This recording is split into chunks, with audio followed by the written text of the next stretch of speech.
New Omo. No one removes tough stains faster. Program Guide is brought to you by Jessa Smooth Yogurt. Program Guide.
Jessa Smooth Yogurt comes in various flavors like vanilla, strawberry and banana. Jessa Farm Dairy. Always trusted, always delicious. Stand up to be counted. Brought to you by UBOS. It's your right. For better transportation, count for what counts. Census is here from 28th August to 6th September. When you take part in the census, the information you provide is used to make better policies and plans to improve service delivery in your community. Get ready to be counted. Stand up to be counted. Brought to you by UBOS. It's your right.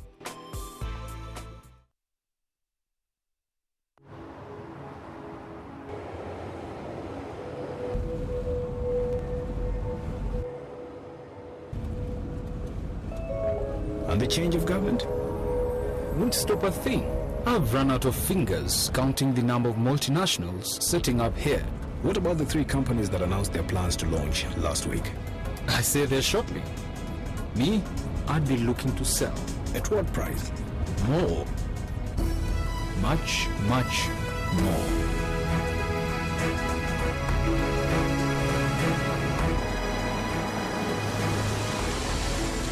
I don't know who you are or how you know these things, but one thing I'm sure of, you're in the wrong job. Here, call me tomorrow at 9 o'clock in the morning. I'd like to hear more from you. Are you ready for your big break? The East African, understanding the region.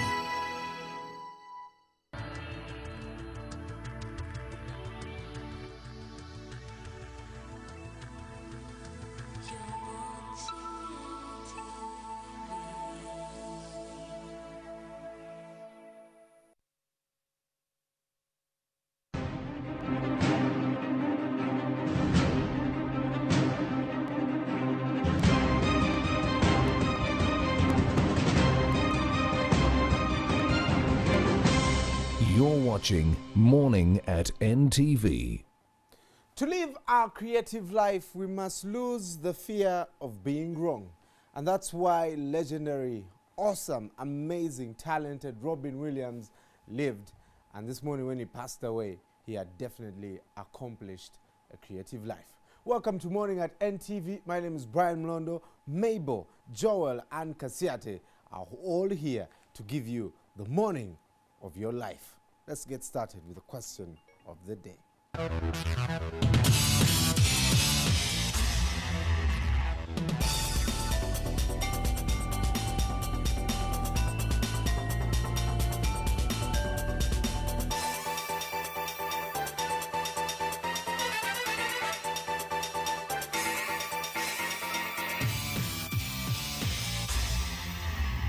On this 12th day of August 2014, let's get some geography there. Facebook and Twitter open, Morning at NTV. You can also send the message to 6565, and of course, follow us individually on our Twitter handles at MBGold2, at Joel Senyonyi, at Mebkeb, at Kasiate, at Daka Bachigongo, and of course at NTV Uganda. You can also invite your friends to follow us and like us. And of course, let's continue those conversations there. Tell us how to improve the show. Good luck to the first 5 respondents to that question.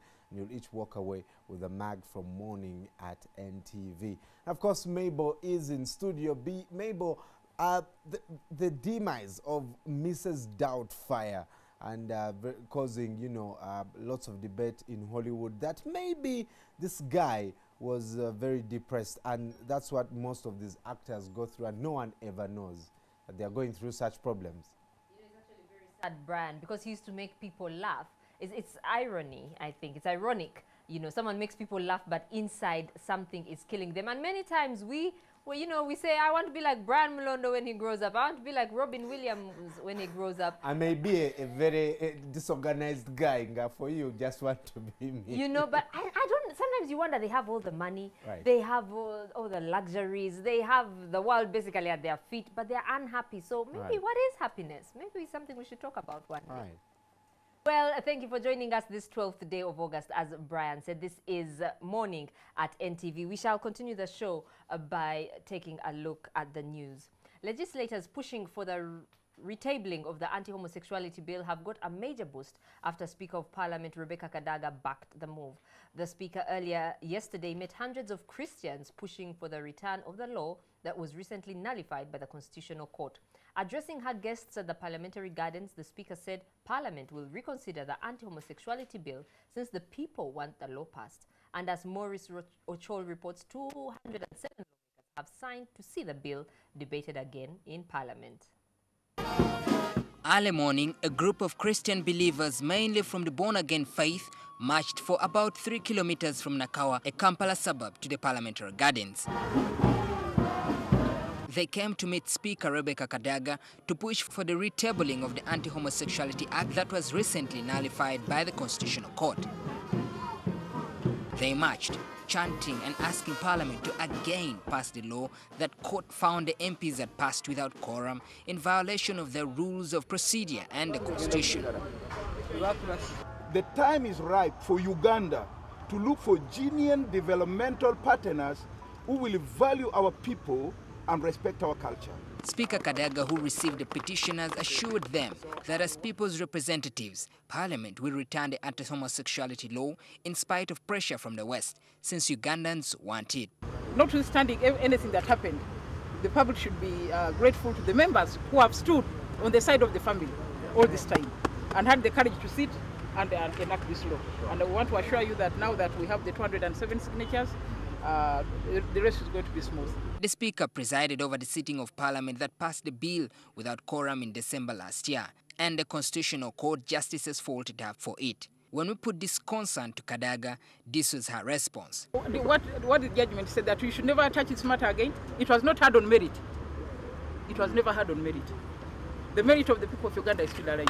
Yeah. One minute. Over 200 lawmakers, including 10 ministers, are backing the move. I've had a meeting with the Speaker, and indeed the meeting was to show the Speaker how far we have gone in as far as looking for signatures. And we have informed her that as we talk now, we have 207 members of Parliament who have appended their signatures for the reconsideration of this bill. One of the pertinent issues that the legislators are urging for is that when it comes to time for voting in this issue, is that all of them should show up their hands. Architect of the private members bill in Dora West, MP David Bahati, who is also the vice chairman of the ruling NRM party caucus, said the return of this anti-gays law will feature prominently on the agenda of the caucus meeting at State House in Tebe. This is the same message that we are taking to the caucus, which is sitting this afternoon. We are affirming our position that we are ready to retable the bill, whatever it comes. Last month, President Yoweri Museveni told journalists that the caucus would chart the way forward on the annulled law. Maurice Ochol, NTV at Parliament. The first phase of the mass registration for national identity cards has closed at the village level with a typical last-minute rush. Many registration centers NTV visited were overwhelmed with huge numbers. Some people claimed they did not have time to register early since they were at work, while others claimed they had not been sensitized on what to expect while filling the form. But Minister of Internal Affairs General Rhonda Nyakairima has explained that the registration will continue until 27th February 2015, but at sub-county offices. The mass registration for the national ID card at village level has ended, with the exercise now moving to sub-county offices until 27th February 2015. NTV did rounds in Kampala to monitor the last day of registration in the villages. We began our journey from the KCCA Primary School in Kamocha. The registration hall was packed to capacity and many here had no idea where to start from or what to do. Students who are still at school, they have just come after 2 days, the last Friday, whereby now they have to also get registration. The enrollment officers were overwhelmed with a huge turn-up. That people have been waiting for the deadline, and now they've turned in many numbers. There are too many for the kids, yet we have very few kids according to the population. The chairman verification committee at this center, James Kakoza, castigated people for the last-minute crash, accusing them of laziness and unseriousness. They have seen when we are ending on the last 3 days, that's when they have come in a big number. So we have nothing to do. We are going to register those we can register, those whom we can register. The people complained of inadequate sensitization on what was expected of them to fill the forms and the limited time to register. Others wanted their employers to give them time off to register. Kati kino tebasomesa government yatwala kiseera kusomesa abantu era abantu abagenda okufuna identity card endagamuntu kyeki. State Minister for Primary Education, Commander Batalingaya, was among those registering at the 11th hour. At Naweru, the situation was more chaotic, with some people accusing of registration officers of taking bribes. Abakaja basasula ne bayingira. The situation was different at Capital Shoppers supermarket in Ntinda, where it was more peaceful, although the queues were long and some people ignorant of the process. They asked the government to push the registration deadline, since many had no hope of registering by the end of the day. They should increase the registration days. At least that's what I hope. But on Saturday, Minister of Internal Affairs General Rhonda Nyakairima explained that registration would continue, but at sub-county offices. Ivan Chimurichgozi, NTV. When President Yoweri Museveni launched the mass registration exercise for the national identity cards in April, he said all Ugandans above 16 will be eligible to get a national ID.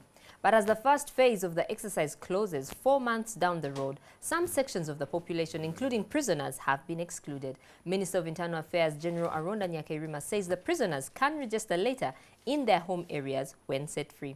Gertrude Tumsimwe now examines this question. According to the Ministry of Internal Affairs that is implementing the National Identity Card project, at least 5 categories of people have been excluded in this first phase of registration.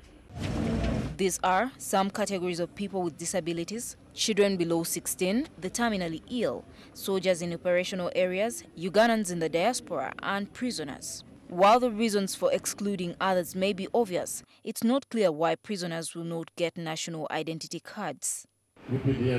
On Saturday, Minister of Internal Affairs General Rhonda Nyakairima reaffirmed that prisoners cannot be registered. There is pressure that we don't enroll prisoners wherever they are. We're not going to do that. If some of them are lucky and their cases end, they will be enrolled. He explained that the ministry does not have the requisite means to register prisoners. But earlier, the ministry had said any Ugandan above 16 is eligible to hold a national identity card. A spokesperson of the Uganda Prison Service, Frank Baine, reaffirmed the minister's position. The bulk of the people we have behind the bars, by the time they reach our facility, they don't have any identification documents. Others never get visitors. Even others are known for changing names, registering a person, in different names, then this person goes outside, then there will be very many unanswered questions. Even when he acknowledges that prisoners like any other Ugandans have rights, he says some rights, such as this of registration, may be forfeited depending on the circumstances. I would call them optional rights. They are entitled to them, but within the means. For example, those things like conjugal rights, as you say, registration. But human rights activists say denying prisoners registration is violating their right to citizenship. But there are certain rights that cannot be taken away from a prisoner. Citizenship, once you're in prison, you still remain a citizen of a country. And I think for the registration of national identity card, under which framework are they denying them that right? Prison authorities say the prisoners can register later when released from jail. The mass enrollment exercise now shifts from villages to sub-county offices until 27th February 2015. Gertrude Tumusime, Witkwade, NTV. Lawyers representing a senior police officer, Ronald Potelli, have thrown in the towel, accusing the magistrate, Lilian Buchana, of being biased. Vincent Mugisha, the lead lawyer to the accused, says they could not proceed with the case, whose procedure has been challenged by journalists. Their plea to the magistrate to adjourn the hearing until the petition has been disposed of fell on deaf ears, which prompted the defense lawyers to call it quits. Ronald Potelli is accused of leaking audio tapes, which the state says were bearing sensitive information, which the accused deny. That petition in the High Court, which was filed by journalists saying they want to be part of the proceedings, and the decision will bind the magistrate's court. And I prayed for an adjournment, which adjournment counsel for the state accepted and even proposed the date after 20th. However, before I could be given a right of reply, the magistrate said he has refused my application. And I was left with no option, with my team, withdraw from the matter. And we actually told the court that we are no longer representing the accused. However, that one is not a bar, that the accused cannot come back to us to re-instruct us. There's no law that stops him from instructing us once again in this very matter. You're watching Morning at NTV this 12th day of August. It's a Tuesday. Wherever you're watching us from, thank you for joining. Now today, we're waking up to the sad news that comedian Robin Williams died. Apparently, he took his own life. And as we were speaking earlier, Robin Williams has made us laugh in so many movies, and including Mrs. Doubtfire, which I watched recently, and it was simply hilarious. It's sad to know that some people are battling internal demons. We now cross over to Studio B, to the gentlemen this morning who are looking absolutely great. I always wish I could join them, and today my chai hasn't yet arrived, but that's okay. Over to you, gentlemen. Good morning. Yes, good morning, Mabel. Indeed, thanks very much. It's a Tuesday morning, the 12th day of August 2014. And of course, to join in from you, it's actually very sad news, especially for children who love the movie Mrs. Doubtfire. And many of us actually grew up watching that kind of movie and enjoying the comedy of this gentleman who unfortunately has had to take his life. Now, you can imagine you spend all your life making many people happy, and while internally, you are an extremely sad person to the point of taking your life. More like breaking the news to people every morning and sharing with them what's in the headlines, yet for the most part, you may be misinformed about so much else. Good morning. We'll be looking at the press review this morning, Daily Monitor and the Red Pepper.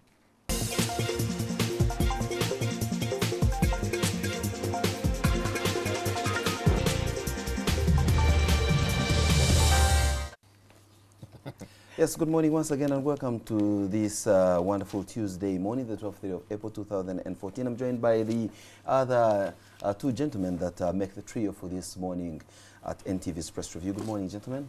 Good morning.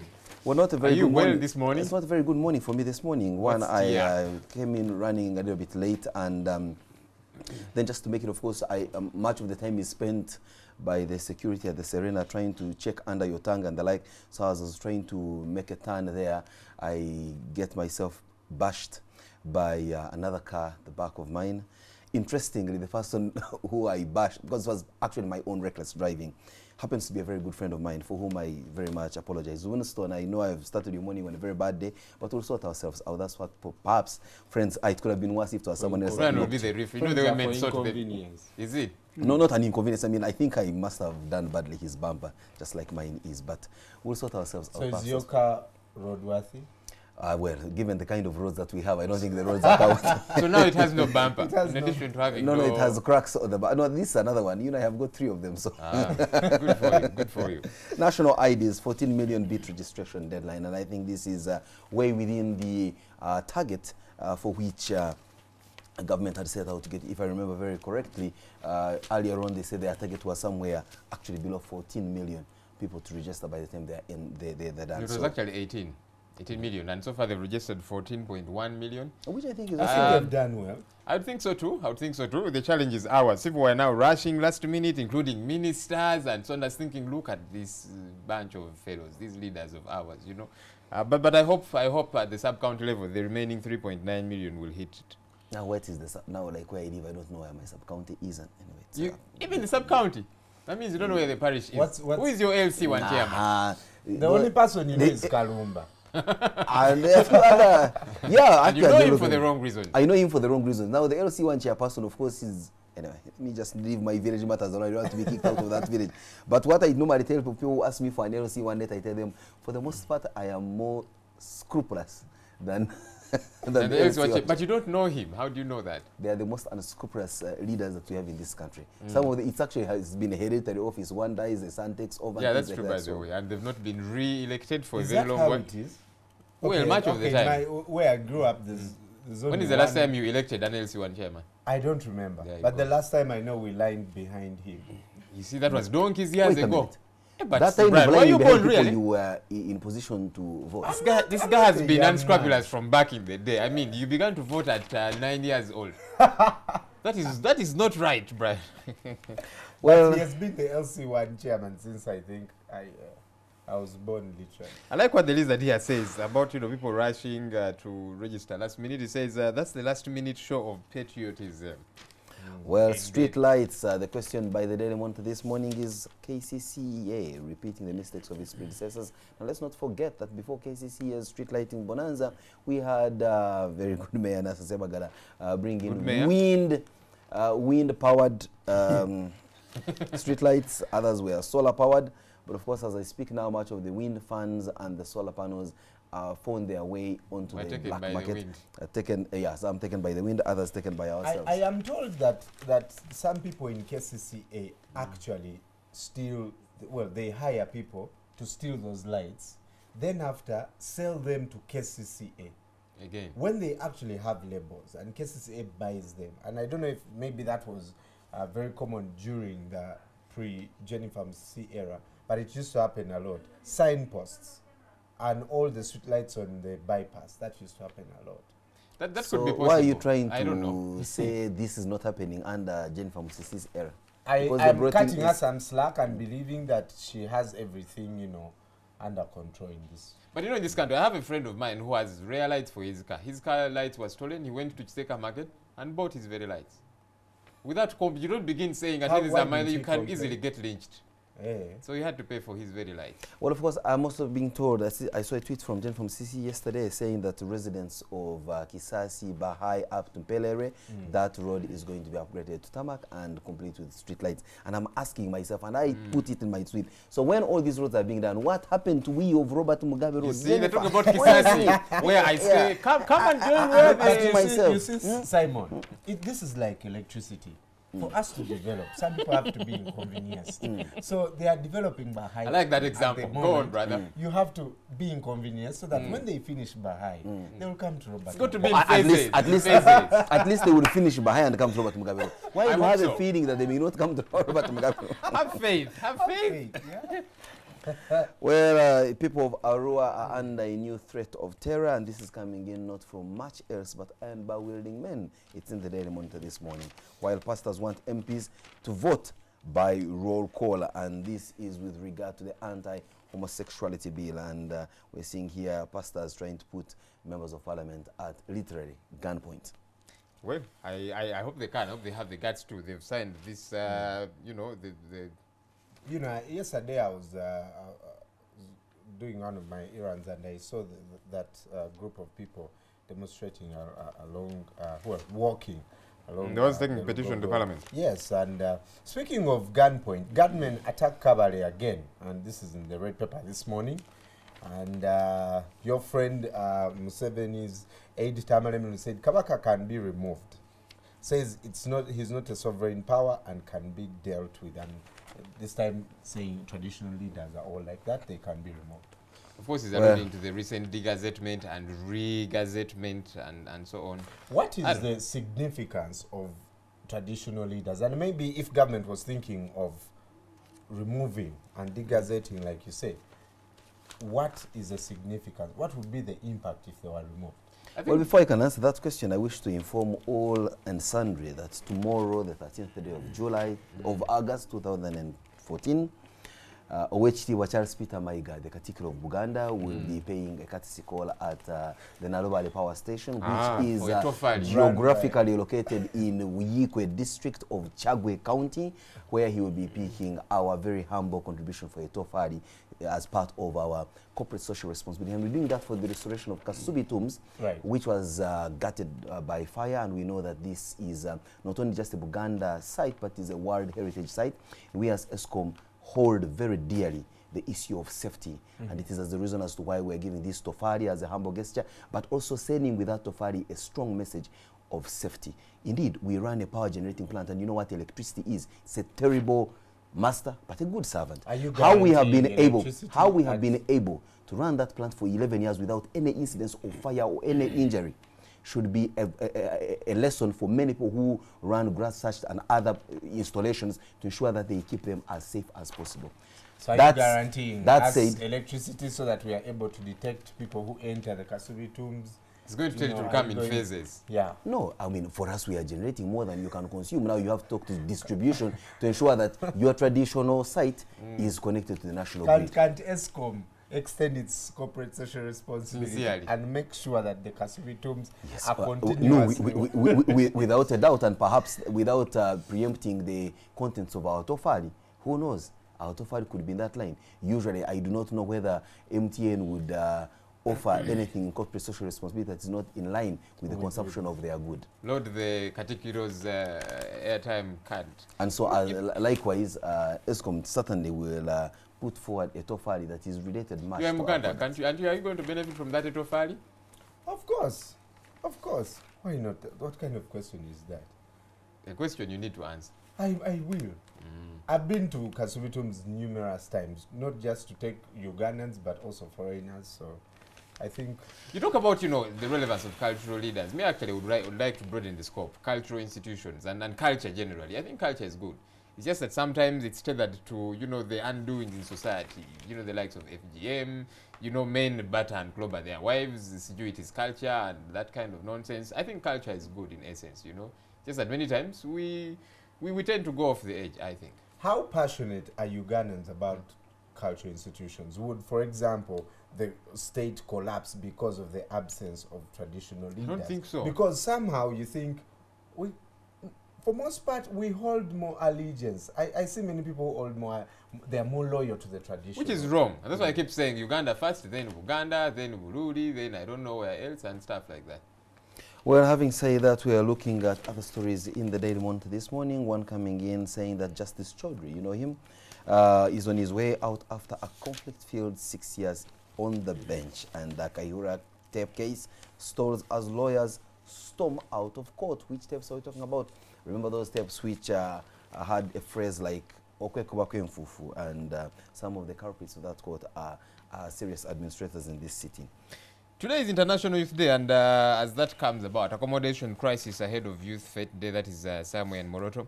Let me read to you the theme of International Youth Day this time round. Unlocking young people's potential for sustainable development through collective investment. Sounds awesome, yeah? There's a way these themes, they have a way of putting them together and they always sound nice. Whether or not they achieve their intended purpose? Maybe. Unlocking young people's potential for sustainable development through collective investment. I hope that what they call them, Unemployed Brotherhood, these characters who move around with pigs and coffins and all that, can pay a visit to Moroto and stage a very serious demonstration to at least highlight their plight of having no jobs. And I am very sure there would be some available jobs in Moroto. And then we will see for ourselves whether these youth are willing and able to take on some of these jobs in Moroto. See, another thing is this: we all want jobs, but somehow we all want the jobs in Kampala. And we forget that other parts of the country also need our services. So I think there needs to be that unlocking of young people's potential to appreciate that all jobs are not necessarily centralized in Kampala. How about that? Well, unless you work for an NGO, but if you also, young people want to be paid a lot. I think we want to get out of university.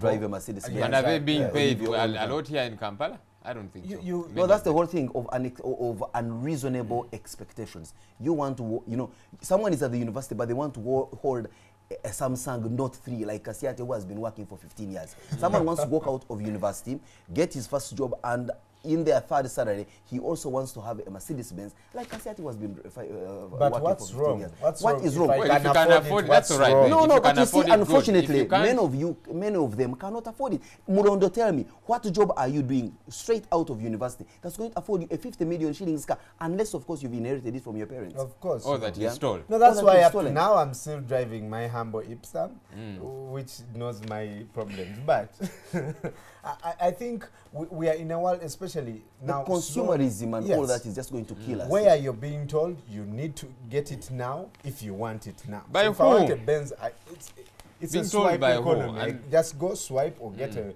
loan and I will finance it slowly. So that is what we are up against. And young people want to compete. They want to stay trendy. But the jobs that do that are in Kampala. So the pressure is on Kampala. Now we need to think of ways to create those jobs outside the city. No, but they're actually available. There we need to available think jobs differently. out there, and people there are working themselves. The problem is just the change of attitude, and of course the absence of patience to know that it's one brick at a time. Delayed gratitude. Exactly. Right. So at the end of the day, you can look back and say, I am enjoying the proceeds of my sweat. You look back and say, well, for working 18 hours a day for 5 years at this part in my life, clearly I'm enjoying the perks of that. But you find somebody who has barely burnt the midnight oil. If you've walked out of university and you have invented the Ebola vaccine, I can understand if you have a Gulf Stream 4 packed at Entebbe Airport, perhaps because you're earning out of that innovation. But you're here running the streets with a degree in social sciences like some of us, and then you are also running around with a degree in psychological science, and you expect psychological science. Talking about employment, there's a young man that became a member of parliament soon after he left campus, and he makes the quote of the day this morning. This is MP Odonga Oton claims that opposition members of parliament got 110 million shillings to each clear their debts. He says, if you don't style up, you perish. Picking that money is part of styling up. Oh, yeah. I'll tell you, he sounds like, a moron to many Ugandans' ears, but I'll tell you, I like this guy. I like him for his bluntness. I don't like the fact that, you'll pick this money and so on, but he's not like many a pretender out there who will pick it, and they'll pick it very surreptitiously, quietly, and like to be business as usual. The LOP will say, someone needs to explain to us the source of this money. Don't tell us that. No, but he's right. Somebody needs to explain the source of the money. He knows the source of the money. Why? Okay. Be like, I'd rather have... Then when he knows the source of the money, what happens? Then what? Well, perhaps Ugandans need to know. If it is taxpayers' money, we need to know. What? So that, I'd rather chill out with Odonga Oto, who says, man, let me get that money because I need to style it. Than pretend because you know that in 2016 you need to come back to parliament. So it's not possible that there are people out there who want answers to certain things. Relatedly, we know the answers. Relatedly, our good friend from Toronto, who writes a letter every Tuesday to a Kampala friend, Munini Murera, does say, he writes about the black market of Ugandan politics, and he writes, just to quote a bit of it, I have long passed the point of holding Museveni responsible for this abuse of public funds as a means of hanging on to power. It is the citizens, MPs included, who willingly say themselves that are really at fault. And I'll tell you why many of these MPs pay this money. It's because they've got to buy coffins for their constituents, they've got to pay school fees, they've got to, contribute to wedding meetings, etc., etc. So at the end of the day, it's a catch-22. That's why you keep in a vicious cycle. They get it, people hound them, but on the other side, they're thinking, well, at the end of the day, I benefit a little bit. So the 110 million would come in handy. In the red paper this morning, NRM recruits comedians to sell Museveni. Hey, this man here, Mendo Museveni. Yes. Is he one of this those? is a strategy to defeat Amama Mbabazi and the entire opposition. Hey, Amama Mbabazi and the entire opposition? Yes. So he's now being clustered with the rest of them? Yes. Anyway, you either for them or not. Of the red paper, and you can find out there. Chiseka landlord threatened to fail construction. And we've had the saga of markets, you know, in the past. Well, of course, you say today is International Youth Day, and the international theme for Youth Today is youth and mental health. Now, in the Daily Monitor this morning, Next Magazine, Daily Monitor is exploring the different mental health issues the youth in Uganda face. They look at what measures are in place to help them deal with these issues. And of course, when you open into the inside pages, you are seeing nothing but mental health caused by drug consumption. Many of our youth... Alcohol consumption? Well, it's all in one bracket, drugs. Many of our youth, much of what they do constructively is the consumption of these drugs. Constructively. Yeah, that one, it's without a doubt. If you want a gold medal for drug consumption for any category of people in this country, give it to the youth. We actually drink more booze in this country than milk. When you're talking about booze, that's an overt one. You have no idea how many people are snorting millions of shillings down into their nostrils thanks to cocaine. You have no idea how much millions worth of heroin is being pumped into people's veins in this country. You have no idea how many parents are grappling with youth tied up in chains. You have no idea that one of the growing businesses in this country is putting in place rehab centers. And who are inside there? Not old men or young children. Youth. And it's a deplorable situation. The last time I checked, stats put at between 60 to 80% of people at Butabika, it is drug-related issues. So very good. We need to address it. Yesterday, one of the MPs actually alleging that some MPs, you know, do some of that during plenary sessions. That is why parliament chambers are always empty. That they pretend that they are sneezing and then they just go down. Or some of them come into the sessions high. Why do they need to be high as they legislate? Well, and of course business following is very serious, my friend. They need to concentrate. Nebanda, you know, that became a huge debate during that time. And speaking of MPs, in the red paper this morning, Dr. Medad Bitecherezo says that we have many homo MPs. Can he reveal this them? According to the red paper. You know, these blanket accusations sometimes irk me a bit. You know, you say we have many. Can you name them?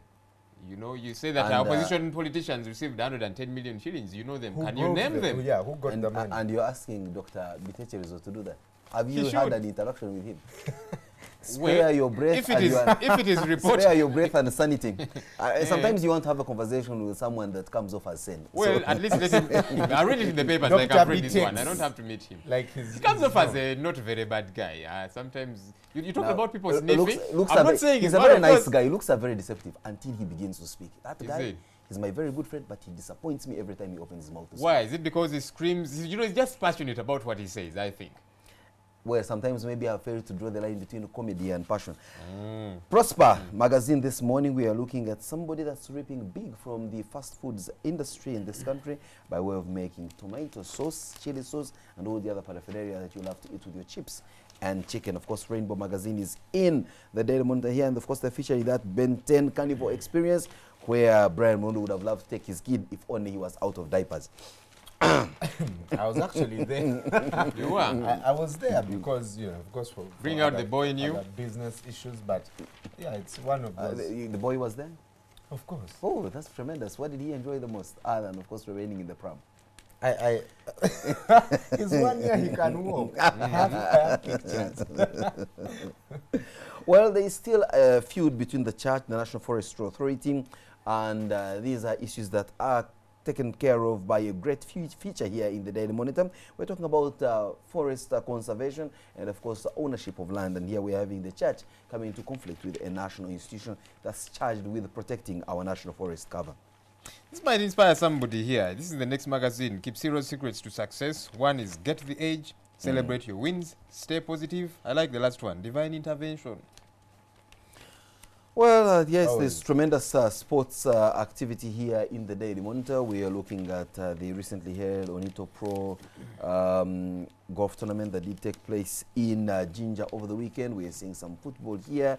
And, of course, some boxing news at the back page of the Daily Monitor here. Quite very interesting news, if especially you are a Mayweather fan or a fan of international boxing. It's all here for you. Now, we have a report here that census could spur economic growth. You know, for the young people looking for jobs, I'm told 80,000, that's the average number of jobs that are going to be created by the census. There's this figure here that I don't seem to understand. 9.5 million people, that's the estimated population size of Uganda after the census. No, this is of 1969. And we could actually have it at about 39.5, you know, looking at the prognosis and that kind of thing. Amount of money here, this is 200 billion shillings, estimated amount of money that UBOS expects to spend on the census. So young people, go and get a bit of that money. Well, I think it's about time that we cross over to Mabel to share with us what's trending on the international news, other than the sad news of the death of comedian Robin. What else is trending on the international scene, Mabel? Thank you very much, Simon. Well, starting off with the Reuters page, we have the power struggle on Baghdad streets as Maliki is replaced as Prime Minister. The President of Iraq yesterday appointed another gentleman as the Prime Minister, ending Maliki's 8-year rule. He appointed I beg your pardon, he appointed Haidar al-Abadi, a former Maliki lieutenant, to the position of Prime Minister, a move that has been welcomed by the U.S., but not forgetting the U.S. did support Maliki when he joined, when he became Prime Minister. Russia is sending an aid convoy to Ukraine despite the Western warnings of invasion pretext. Now, Russia has sent 45,000 troops to the border of Ukraine, and they say they are helping in bringing some kind of aid there. America is saying that they need to watch out. A strong warning to Kiev to report anything that they see as suspicious. Kiev is indeed closing down on the pro-Russia separatists. Now, the big story on most of the international websites is Robin Williams being found dead at 63 of an apparent suicide. He had been battling severe depression, and it's quite sad because he made many people laugh. Robin Williams here, tributes coming from fellow actors as well as Obama, who called him one of a kind. He won an Oscar in the 1990s for a supporting role in Good Will Hunting. Again, still more here on Robin Williams' career. He haunted by addiction. He did admit to alcohol abuse, but apparently it spiraled out of control. He had been an actor, I think, since the 1970s. So lots of reactions about his death there. Now, some good news here, something I've been talking about. Liberia is going to get the first of the test medicine for the Ebola virus. Now, Liberia has seen, I think, the most number of people die in West Africa. They're saying now over 1,000 people have died collectively. And here is a picture of them transporting the priest. I mean, he's really, I don't know, like in a capsule of sorts. And he was flown back to Spain. Now, this ZMAP, as Americans call it, or ZMAP, depending, I guess, how you pronounce your letter, Z, has not been tried on human beings. It has only been tried on monkeys. But the funny thing is, they tried it on the Americans who got sick and were flown back to America, and they're not dead yet, basically. So now the Liberian president asked for this medicine, and finally it will be given to the people of Liberia. Now, this is something I think Simon would be interested in. Kenyan men are in hiding fearing circumcision. People from Moy's Bridge have gone into hiding fearing they will be forcibly circumcised, something Simon doesn't like to talk too much about. Moving on to the CNN page again. Yesterday, we talked about a black teenager being shot in Ferguson in the state of Missouri. Now, demonstrations are still continuing, and yesterday there was a bit of tear gas. Previously we saw it was calm, but now gunshots have been fired and tear gas to quell the tempers of the people. Michael Brown was shot. According to witnesses, he had his hands up, but according to the police, he was trying to get the gun from the police officer. So I guess it depends on which side you stand. And then an interesting story here on the BBC page about Mo Farah revealing his hospital airlift drama. He collapsed after a training, and I guess they thought he had some kind of heart disease. That's all we had for you. Morning at NTV continues after the break.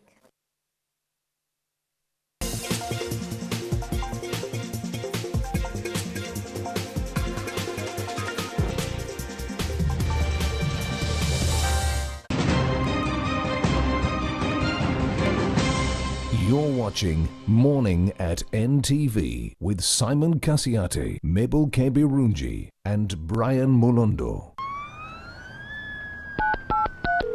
Hello, doctor. Hello. Are you feeling okay today? I should be the one asking you that. Me, I'm very fine. I'm just calling to check on you. You're sure you're okay? No headache, no fever? But you, man. Okay, doctor. Just checking. Make a call for whatever reason. Call someone, call anyone, and change your life. Make a call and you could win 100 million shillings, a car, or a smartphone with free data for a year. Plus, win 2 free minutes every day. Airtel. Together we can. I'm gonna blow your mind and I'm gonna twist your taste buds.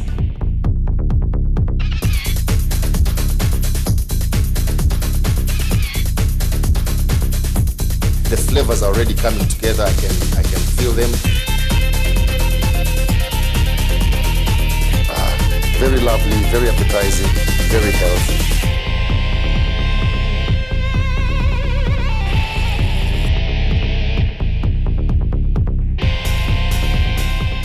Remember, the way you see it, the way you like it, is the way you get it from my kitchen to your kitchen.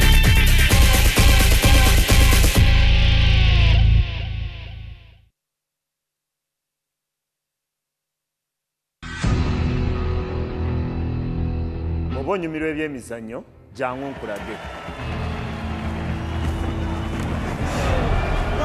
Does!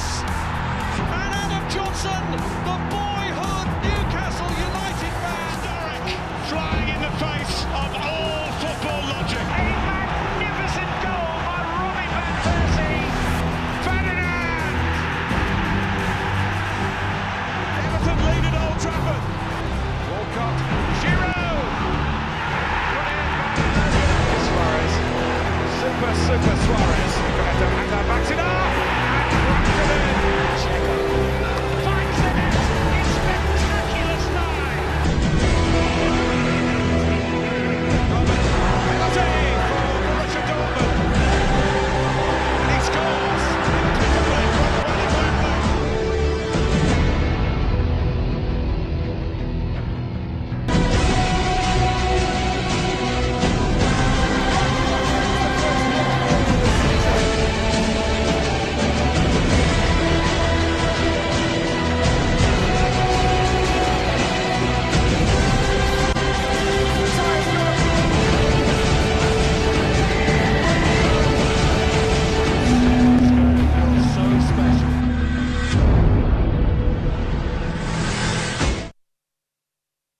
We transact every day, and for centuries, currencies have changed hands. Business is a must, and that is why Money Matters makes it a must to talk business. It's the biggest market out in Uganda because of East African connections and business. From farming to business trading, we give you all the angles. When you're harvesting, that one is the most important part, which we have to be there. We'll bring you all the details that doing business has to offer. Thoughts of the business leaders in the market. The airline industry doesn't operate like any other industry, where you go in and buy a shirt and this shirt is 20 shillings today, it will be 20 shillings tomorrow, 20 shillings. The analysis of the costs and the income in the industries. From wherever we are, we talk business, and at Money Matters, where money indeed matters. Business is a must. So, don't miss talking business with us every Thursday only on NTV.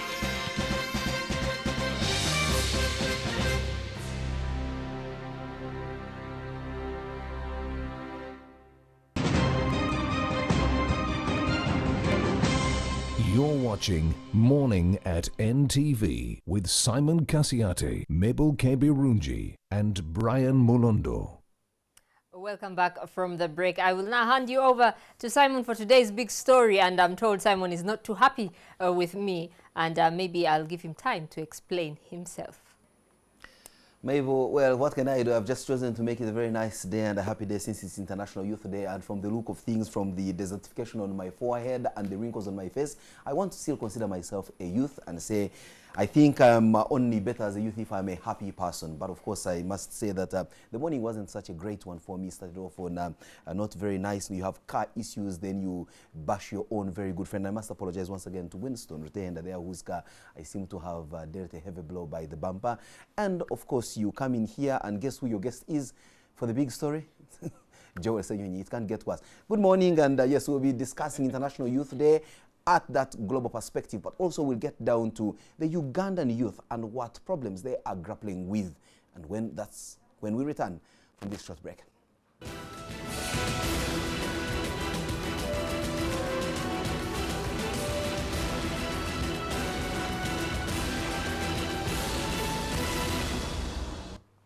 From wherever you're watching us across the country, and more so if you're pitched camp in Moroto, getting ready to celebrate International Youth Day. I'm sure many of you are gathering around your TV stations at Mount Moroto Hotel or down at Lesrona and other very interesting places to live in, only that we get reports in the Daily Monitor this morning that there is an acute shortage of accommodation in Moroto. Perhaps that prison in Moroto could as well offer some space for some good accommodation. After all, the last time I was there seemed to be a very huge sparse population of prisoners in there. And guess what? The facility looks tremendously good. Because these guys are not so good, they don't commit crime. No, the facility there was, the old facility is there, but then the new facility was refurbished and funded by one of the European Union countries.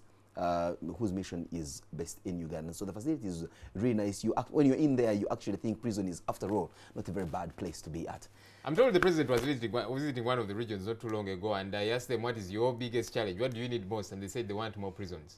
You have heard of that region? Well, I do not know which region. That must be Nakasongola. I swear I'll not say it, otherwise I'll get hounded. Talking about the president, I am also informed that the president will be and the first lady, who is the minister in charge of Karamoja, will be superintending over these Youth Day celebrations in Moroto. Remind us, what is the theme for International Youth Day in Uganda? You see these themes here. Okay, here it is. Unlocking young people's potential for sustainable development through collective investment. They always sound good. We know how to put them together. Whether or not at the end of the day we implement them, it's just like we do have very good laws in this country, yeah? But at the end of the day, you're thinking, okay, when the rubber meets the road, what happens? I'm getting increasingly bothered by International Day for this, International Day for the other. There's also International Day for hugging and so on. Do these days add value to us? I'm thinking, what is the young person going to gain out of this, for example? Okay, now interestingly, I put a question to you. You answer it and then put a question to me. Now let's set the rules very clear. I'm the guy that asks questions. You're the one that asks questions, so I get to answer. But I want to believe that it would have been perhaps even worse if there wasn't such a theme as we have here for Uganda, that possibly government just, saw the day coming and did not attach any value to it. I mean, let's cut some slack to the current government. They have, for the most part, given full recognition to the plight of youth and other, groups that require affirmative action if they must move forward in the course of development. And yes, if you go into International Youth Day or Youth Day celebrations like these with a mindset of nothing is going to happen or nothing good is going to come out of this celebration, obviously you will certainly miss the point even if it were made in there. If you look at that theme, unlocking young people's potential, I want to believe it's pregnant with a lot of message, especially if you look at the kind of youth that we have today. Many of them suffer from extreme cases of what I'm about to describe. Some have an exaggerated sense of self-worth, others have got an extremely low self-esteem, and both can be very dangerous if you do not harness them properly to achieve your desired goal. Many of them shun jobs. Many of them think that certain jobs are not meant for them. Just the other day, I hosted a gentleman here, Edson, who, for the most part, believes that vocational education, technical skills, getting yourself technical skills, is much more marketable than going for any institution of higher learning. I agree with him. He decided after his Form 6 that he was going into an institution to learn air conditioning, to study electrical installations. His brother did the same thing. His sister went in for fashion design. And they say as a family, the moment they were out of school, they were just walking straight into a job. Perhaps even some of them walked to a job before they could finish school. How many young people have that mindset to say, look, rather than go to languish at Makerere University and spend much of my useful time demonstrating against missed meals and poor sanitation and all that kind of thing that does bedevil Makerere University, how many of them are willing to say, away from the glitz and glam of being seen to be at an affluent university, let me go down to a technical institute, Nakawa Technical Institute. There's a vocational institute in Nakawa that's going to teach me how to, mend cars. I mean, look, I have just had my car bashed. Somebody is going to reap not less than 300,000 shillings from fixing that car. Every day that happens somewhere on the roads in Uganda. Who is there positioning themselves to offer that service. You are talking about youth who want to walk out of university and get themselves the latest rides on the market. But those rides will break down. So who is positioning themselves to mend those broken rides? Who's positioning themselves to mend our suits when we grow fat and want them adjusted? Who is there to fix our specs? Who is there to polish our shoes on the streets? Who is there to offer us those technical services? Who is there to fix a leaking pipe of water at my house? Who is positioning themselves to fix a bulb at my home? All these are jobs that could otherwise be done by young people. And you know how good I feel when I go and call for a plumber and a young man comes and we're having this good conversation, rather than, you know how plumbers used to look like in the olden days.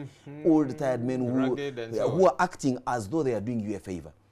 I'll tell you, Simon, our biggest problem in this country is attitude. A friend of mine says attitude is everything. And really my point about...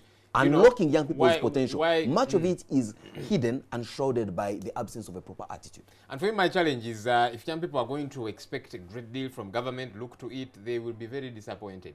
Why? Because you look at the modus operandi in this country and you can tell that as a country, we don't focus so much on the young people. You know, you talk about vocational institutions, they have been run down.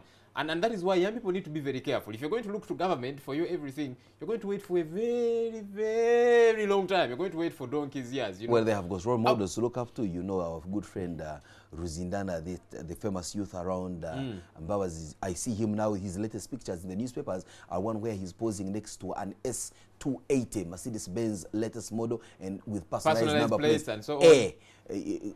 Ostensibly given to him by his employer, Mbabazi. I mean, I think we also, who are not youth, are sending a very bad example that, you know, well, he deserves it, perhaps. You have no idea what he's done for this man to earn that. But you see, if every youth is going to have that kind of mindset, you know, I'm going to get into political agitation, you know, get myself beaten up in the political contestation, and at the end of the day get rewarded by, you know, some piece of German ironmongering. At the end of the day, yes, some people will benefit in that line, but we need to look at a more assured way of earning a living.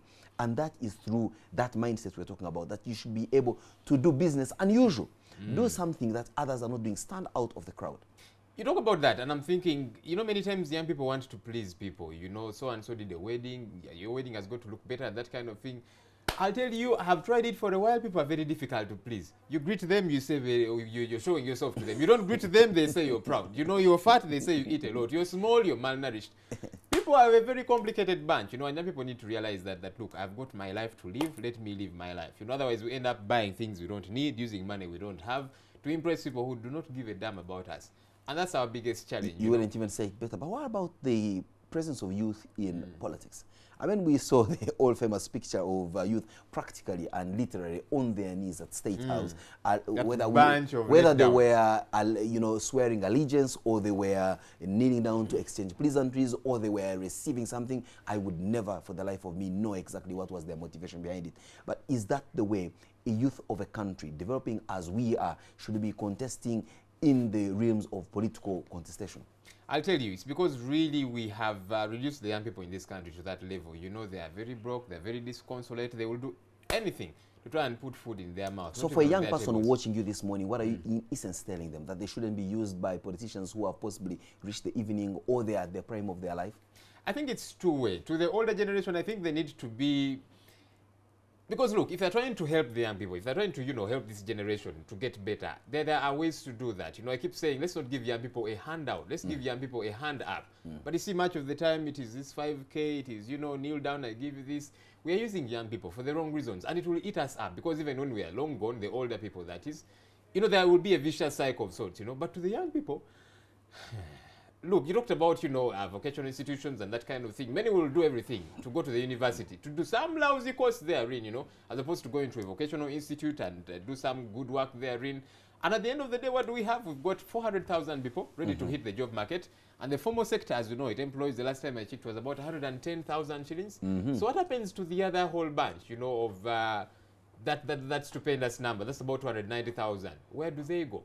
And that is where these jobs need to come in handy. I'll tell you, there are these guys in Chikubu that do tailoring and so on. Just get them and have a discussion with these guys, and you get to know how much they earn and how they spend it. I'll tell you, they do a lot better than many of us who, you know, put on ties and try to look debonair and that kind of thing.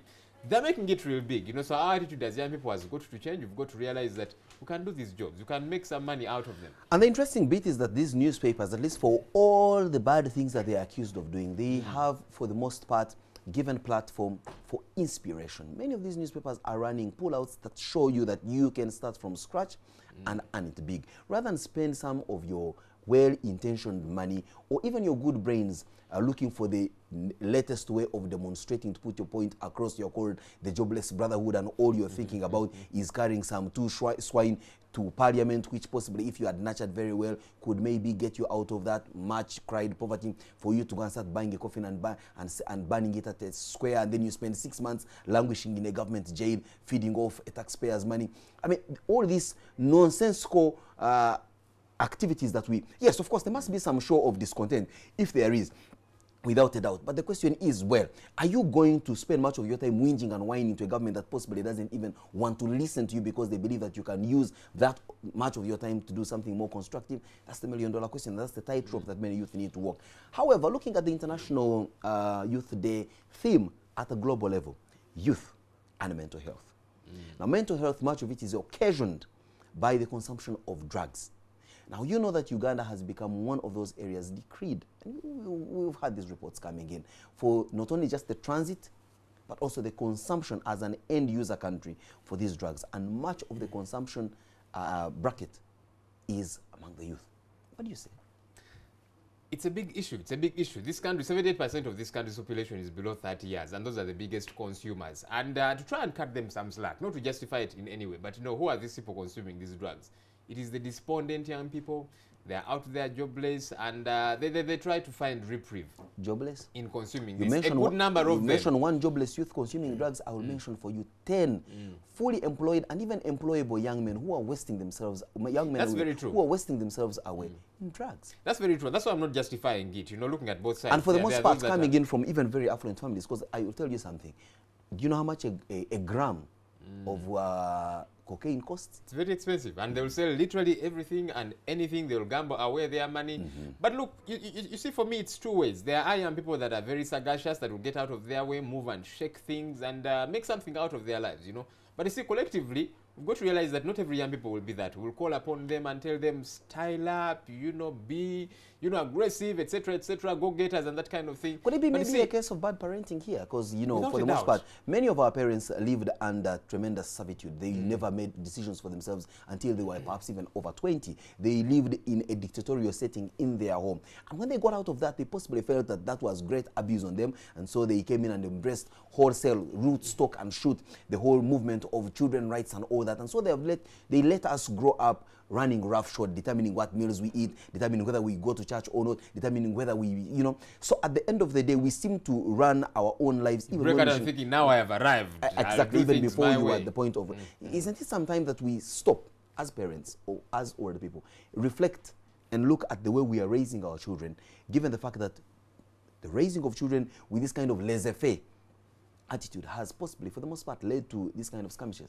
Look, there are some people who are brought up, and then there are people who just grow up. And I'll tell you, for the most part, people grow up. You know, the fathers, especially the fathers, are not in their homes. Their mothers try their best, you know, but you see, there is a role, there's something about the fathers. I don't have the statistics, but you see, many a person in prison, it is really because there was no father to nurture these fellows. You know, the parents were out of the scene. They were not there. And that's a big issue. And you can tell, even when somebody seemingly succeeds and achieves, you look at some of these big shows and you see the way they operate, the way they talk, the way they do things, and you can tell this one just grew up. You know, there was no father, there was no person to mentor them.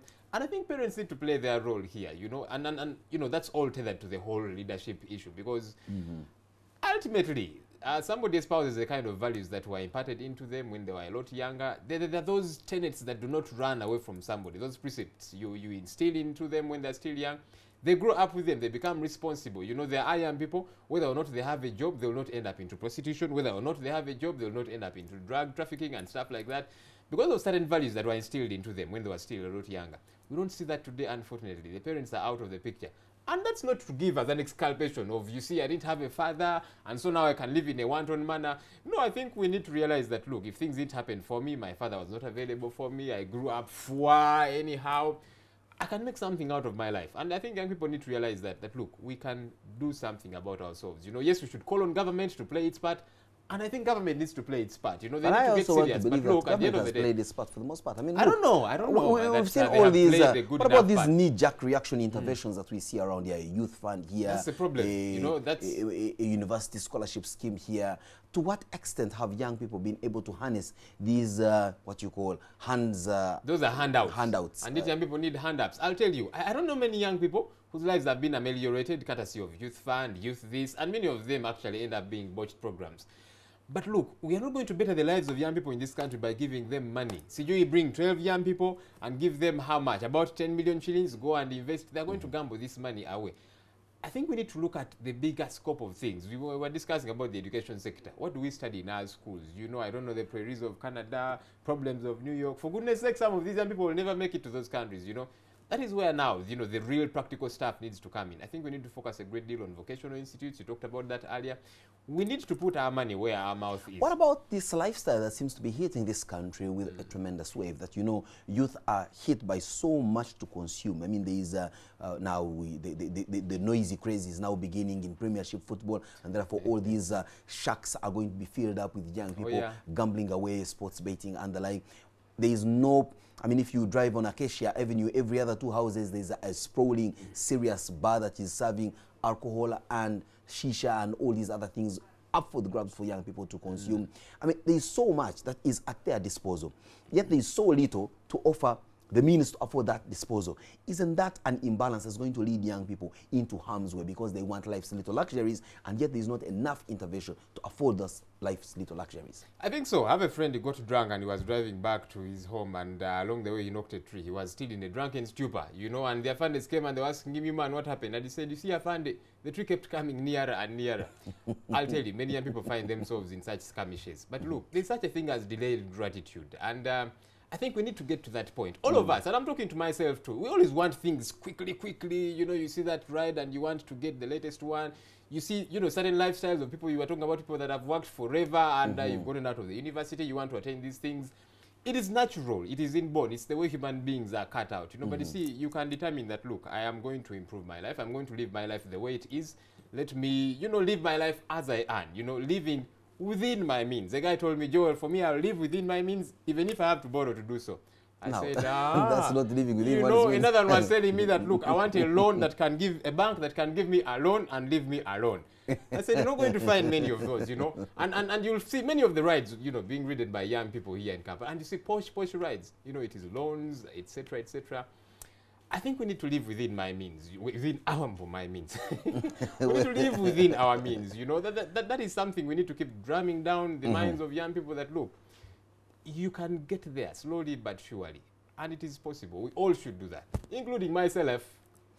Joel, you wouldn't have capped it in a better way and, of course, acted more like the counselor that you claim to be all the time. We must thank Joel for joining us here for the big story this morning and try to, you know, put a few bits and pieces with regard to how young people can make sense out of this International Youth Day and use it as a springboard to become better citizens. Let's take a short break. When we return, it's Simon Says.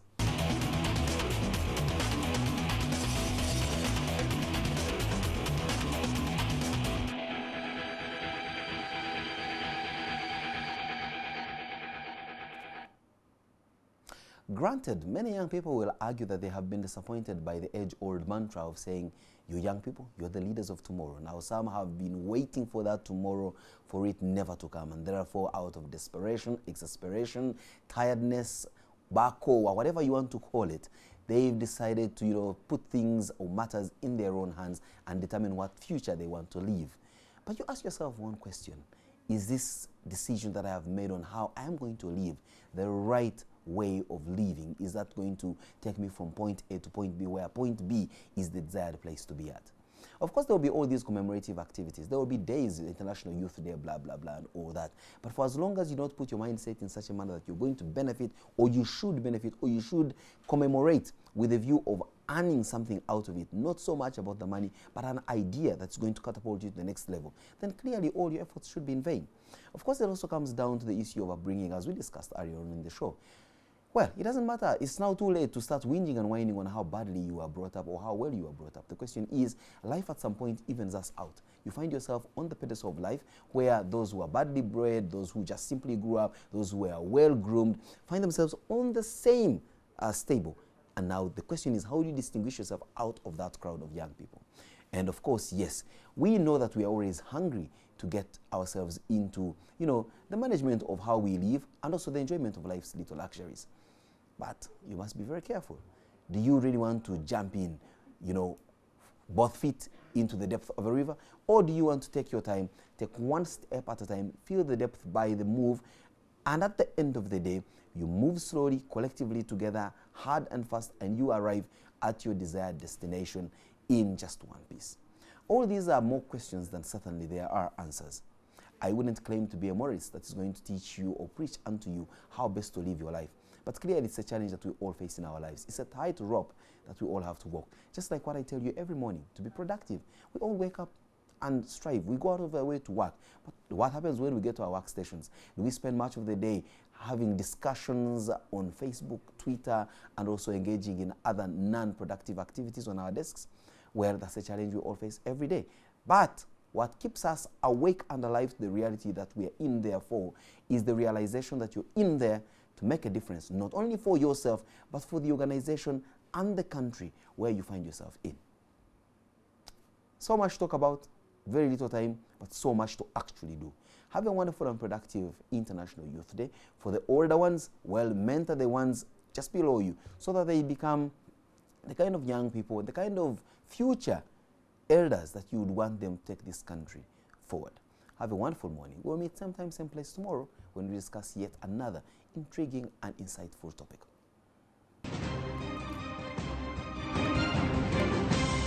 You're watching Morning at NTV with Simon Kassiate, Mabel Kebirunji, and Brian Mulondo. Coming soon on NTV.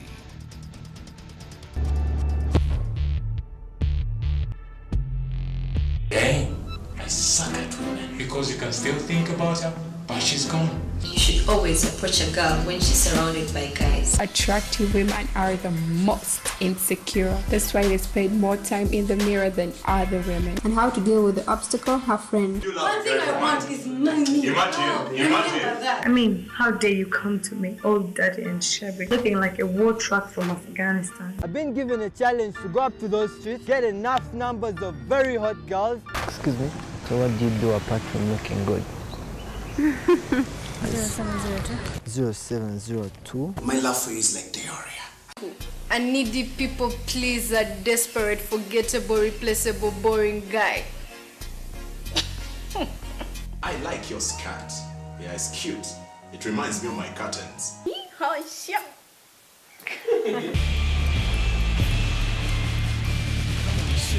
On NTV. Stand up to be counted. Brought to you by UBOS. It's your right. For better agriculture, count for what counts. Census is here from 28th August to 6th September. When you take part in the census, the information you provide is used to make better policies and plans to improve service delivery in your community. To get ready to be counted. Stand up to be counted. Brought to you by UBOS. It's your right. Kampala has been voted in the past as one of the favorite cities for tourists, one of the most peaceful cities. That is something that is changing. Kale Kaihura, the Inspector General of Police, and President Yoweri Museveni, their alliance, they can only crack down or stop individual strikes and individual demonstrations. But I don't think they can stop the growth of militancy. No holds barred. Besigye and Lukwago have particular grievances against the government, some legitimate, some misguided. What should the police do? Of course, the police has to intervene, A, to protect the power of President Yoweri Museveni and the NRM from disruption by Besigye and Lukwago, but B, also, never forget this, to protect those ordinary people whose property gets destroyed. I want to ask that many think that they've actually been frustrated. Opposition parties in Africa do not tend to be constructed around policy differences. FDC lacks a glue to hold its coalition of different power-hungry individuals together. Incisive. You see, the NRM is more divided internally than the FDC, The advantage with the NRM is it has political power. Analytical. I think that one of the best organized political parties in Uganda is the PPP, the People's Progressive Party with Dan Salim. This idea that everybody is peddling around the world that Africans are poor and they cannot contribute to their own political and social emancipation is crap. In fact, I think that the opposition parties in Uganda have to win an election in an unfair and unleveled ground. Newsnight with Andrew Mwenda. Hey there, Mr. Krabs! Are you ready to party? I like to move it, move it. I like to move it, move it. I like to move it, move it. You like to move it, move it. Wow! Hello, fellow motor enthusiastics. Oh, Mr. Krabs! Isn't there any way for us to return all of them back to normal? Hey! How'd he do that? The Red Ranger's a bigger problem than I thought. It's time to finish this thing up! What can I do to make them love me again? What are you drawing, Kitty? Mega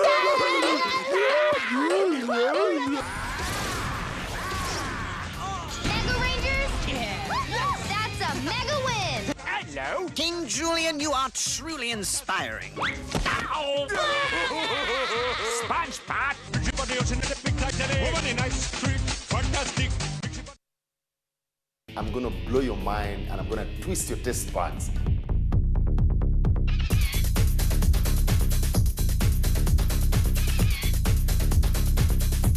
The flavors are already coming together. I can feel them.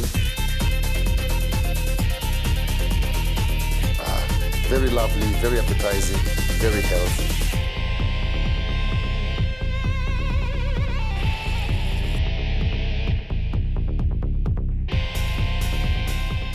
Remember, the way you see it, the way you like it, is the way you get it from my kitchen to your kitchen.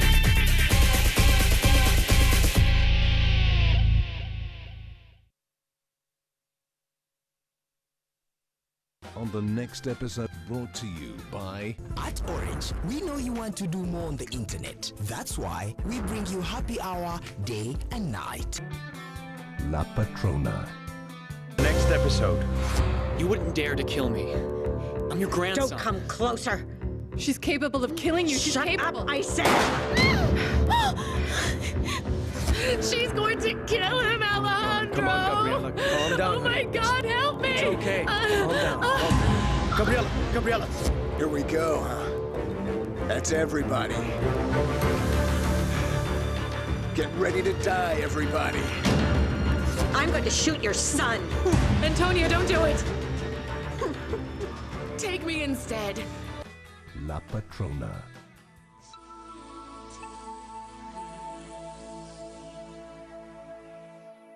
You can download movies at the lowest prices and never fast from Orange. Dial *133# to buy a data bundle. Happy hour changes with Orange. Today changes with Orange. You're watching Morning at NTV with Simon Kasiate, Mabel Kebirunji, and Brian Mulondo. You're watching Morning at NTV. Welcome back from the break. It's good to have Brian nearby because somehow he makes me laugh. I hope he's not depressed, as we shall be seeing later on. To some of the comments on the big story, someone says, Simon, the youth dislike hardship, hard situations to work hard. They like quick things like outings, clubbings every weekend. They are totally lazy people. And Nkugwa Godfrey says, is the government having a place where we, the youth, can go together and share ideas and knowledge on this day? And some other comments regarding what could be holding the youth back in Uganda. Liberty says, you should play that Sa Walukaga song, Musome Ebintu Ebyangu. You know, and then Sakwa is saying what is holding the youth back is actually gambling. And Kakande says the intoxicants and gambling play Muve Kusada. I don't know if that's Lusoga or something. Kusada. Okay, lack of creativity and looking at things loosely is something holding the youth back. And Twesime says the attitude copied from the music videos and benchmarking from not applicable samples in accordance to the African setup is something that is holding the youth of Uganda back. We now cross over to Brian on the other side of the studio for today's everyday life. Well, maybe it's interesting as we celebrate International Youth Day today. Earlier, we're looking at the kind of lifestyle that young people are desiring to live. You get out of campus, you feel like you need to show swag. When your parents find out you bought a cool car, then they know the job you have is probably awesome. Most of the corporate people are now not broke, but they are servicing lots of loans. They don't even have any money, any solid money with them. So that's the kind of situation we are faced with a swipe economy that needs to sustain our needs. So they tell you when you want it, go and get it. So you see a nice S5, you go and get it. You see a Brian holding an HTC on the telly, you want it. You don't know how I got it. Maybe it's free, maybe, So we're trying to live lives that we cannot sustain. And speaking of sustainability, you might be a human resource manager or a leader at your workplace. And somehow the employee turnover is a lot. Is it your problem? Is it the problem of the employees? Or it's the both of you? This morning we're going to look at leadership at the workplace. And if you're a team leader, this is definitely for you. How can you help your employees do what they do effectively while you're also leading the people you're supposed to lead on everyday life? Good morning.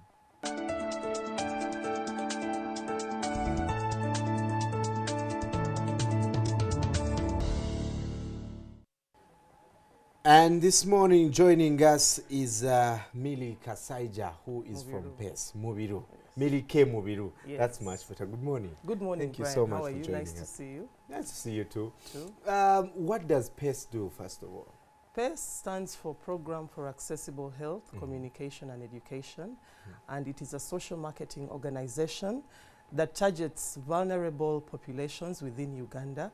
But the main objective of the organization is to create health impact, either through HIV prevention, safe water, family planning, and many other things. Right. Yes. And the invitation this morning is because you are working a lot with people.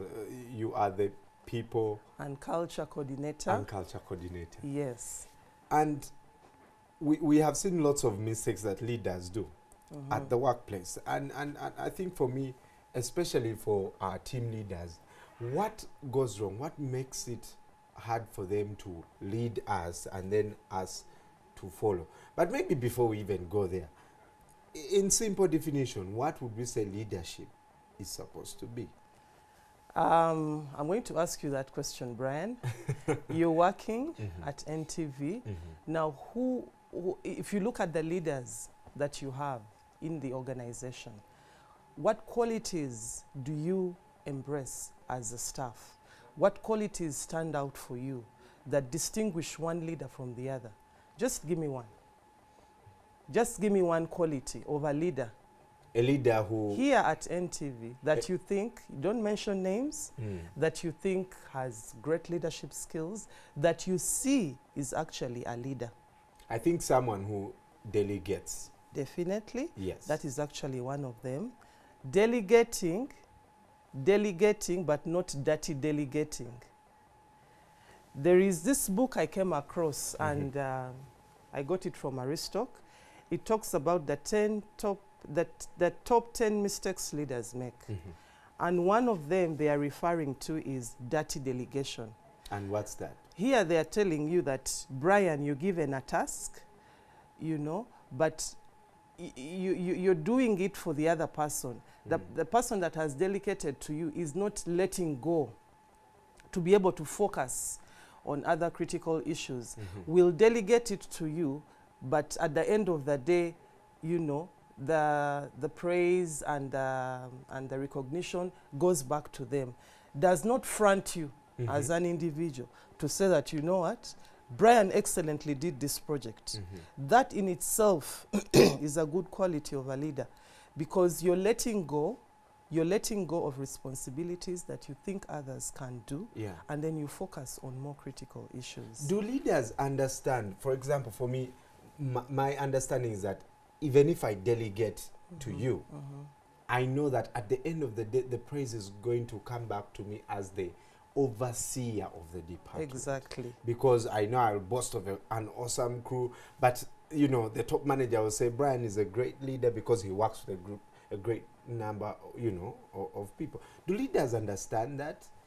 Some do, some don't. And it all goes back to the homes we come from. And leadership starts from our homes. We have mommy, we have daddy. Yeah. And as children, you're looking up at these two individuals and saying that, what kind of qualities do these people have?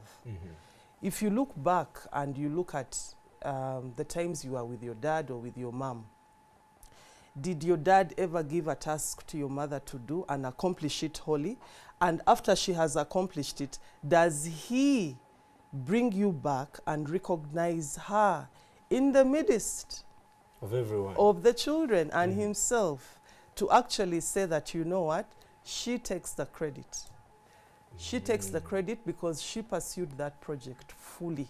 Right. So leadership begins right from our homes. I don't want us to have a misconception that at the workplace, this is where the leadership comes from. This is where everything goes wrong. It begins right from the families that we have actually been brought up in. Right. All the qualities.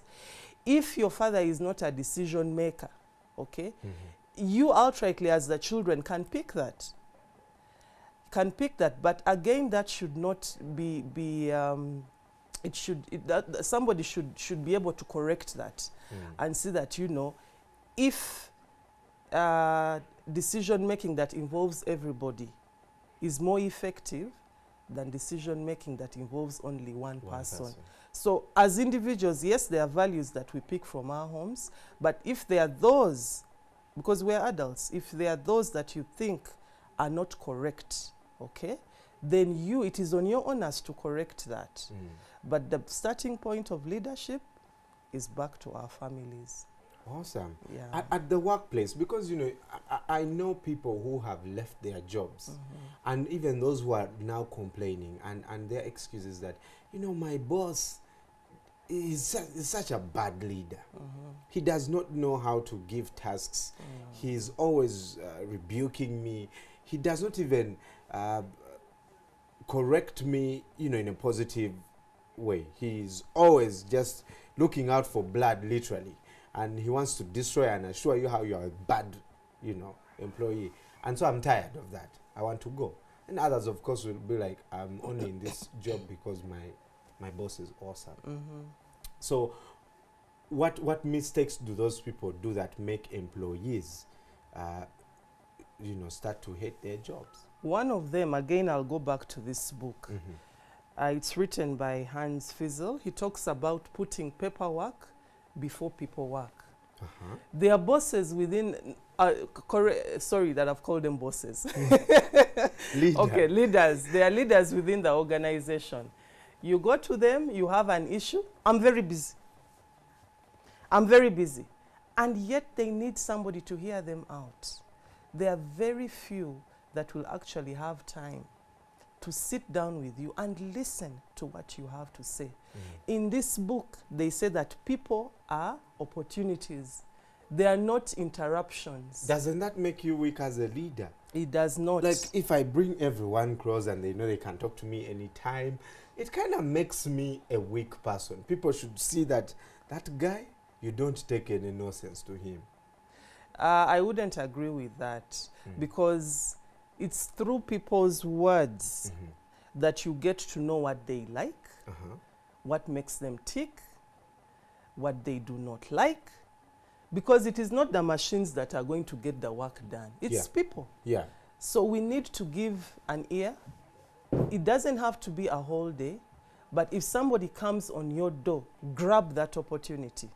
Other than shunning the person away and saying, you know what, I'm so busy right now, I have checks to sign, I have reports to read.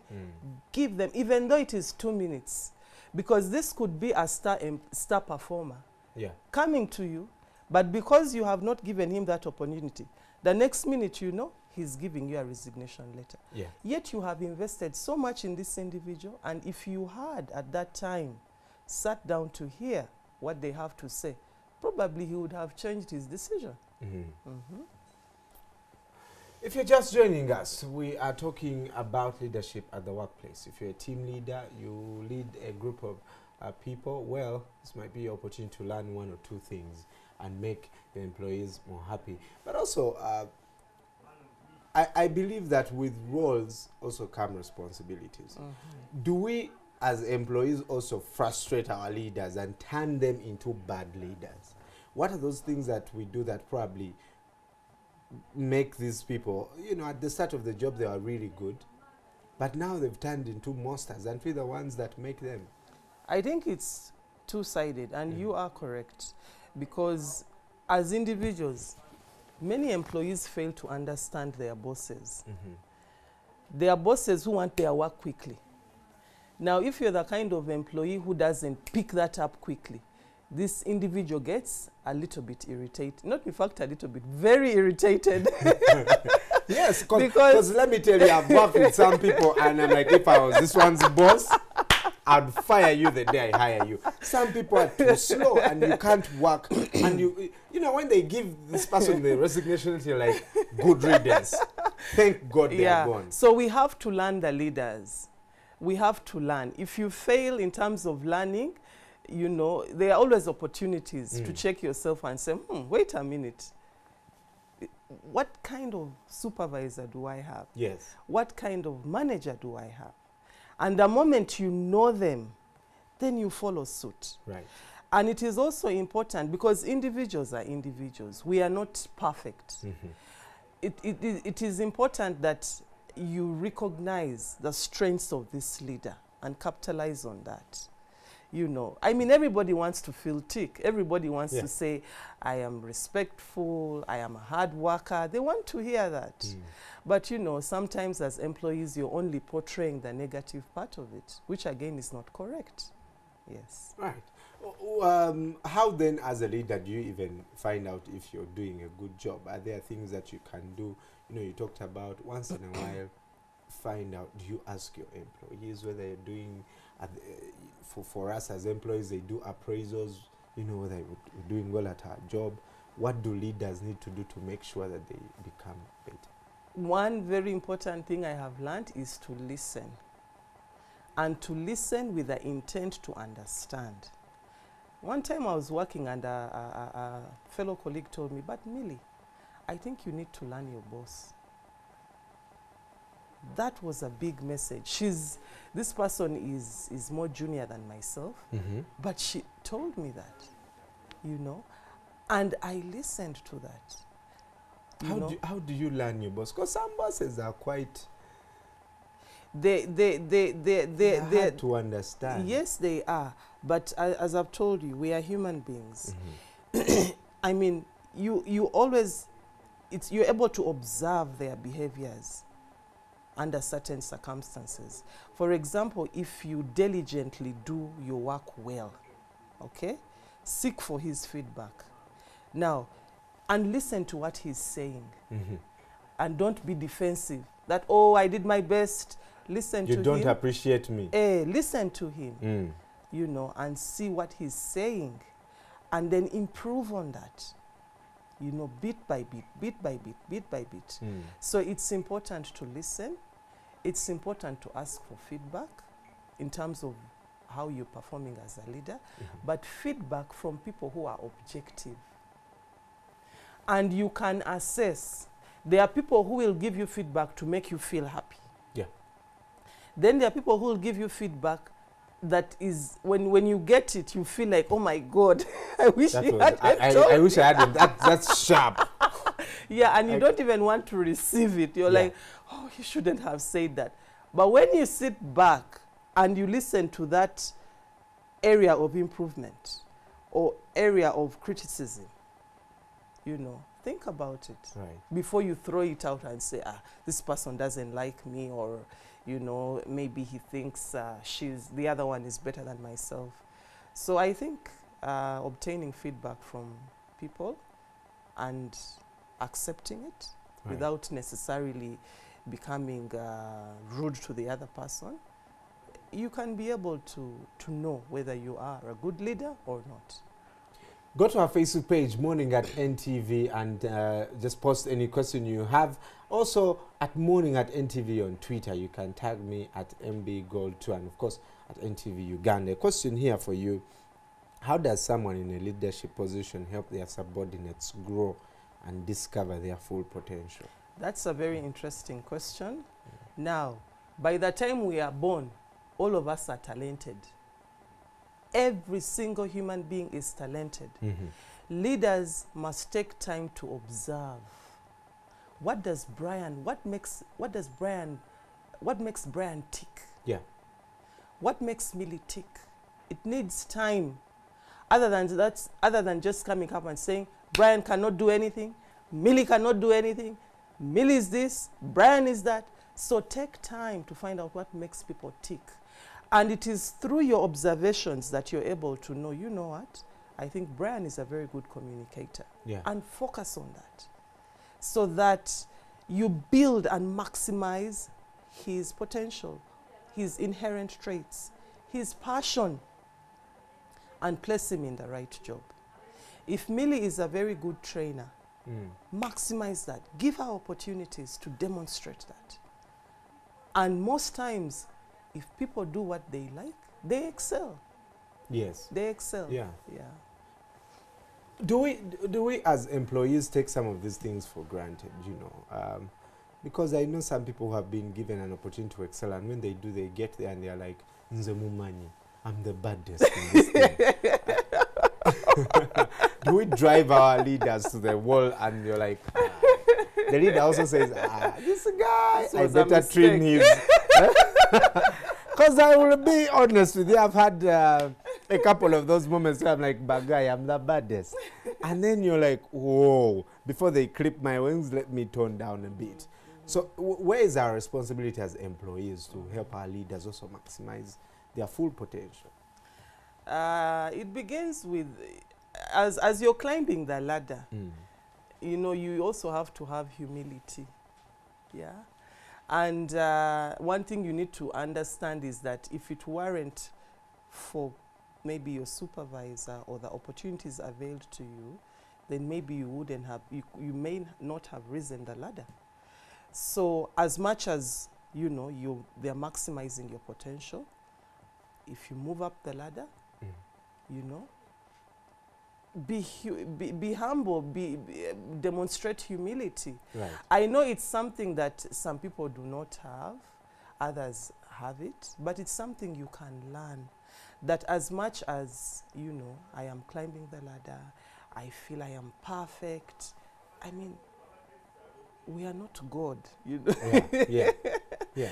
Remain humble, and you draw respect. Millie, a question here for you, and I guess this one also, you know, applies to me. How do you be assertive without necessarily annoying your employees? Because sometimes, I think there are times when I've been assertive, then you hear someone saying, but that's rude. Most times, what people do is they attack personality. Like, for example, Brian, if you always submit reports late, then your supervisor tells you, Brian, you're lazy. Yeah. You know, that is character assassination. But isn't that true?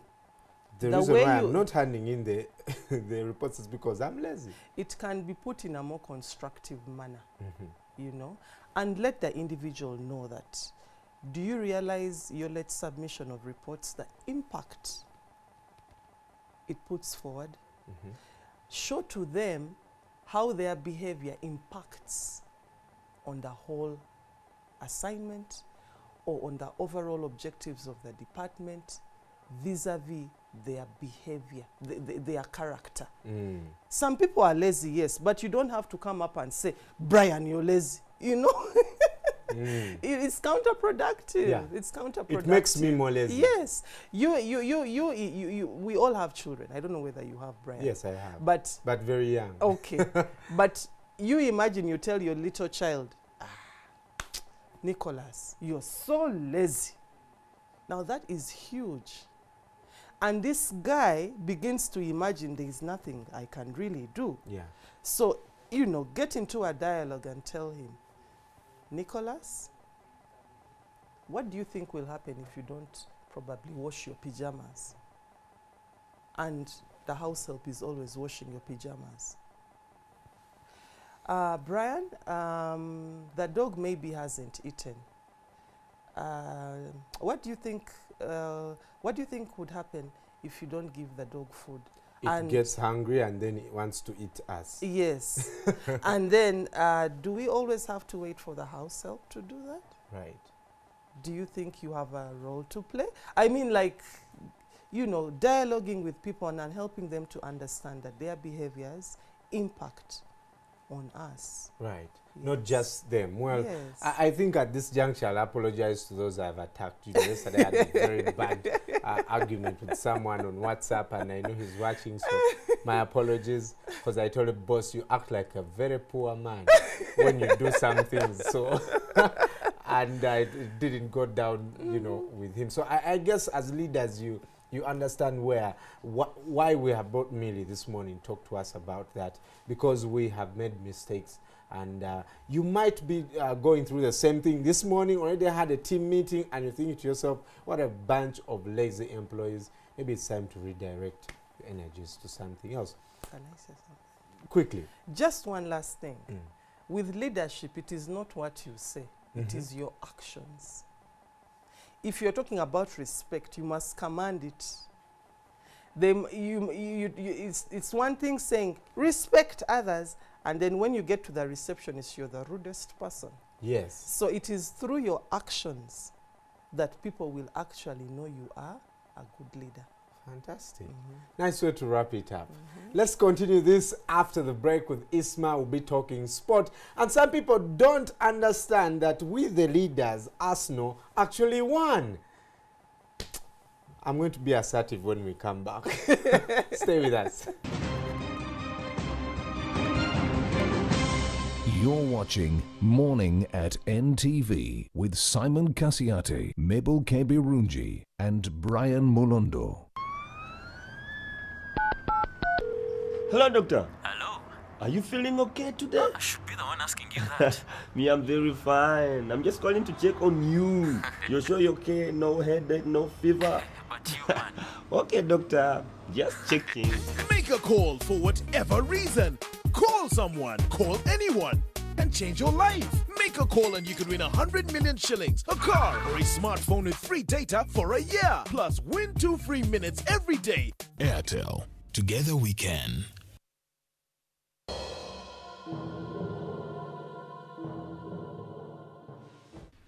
How many did you get right?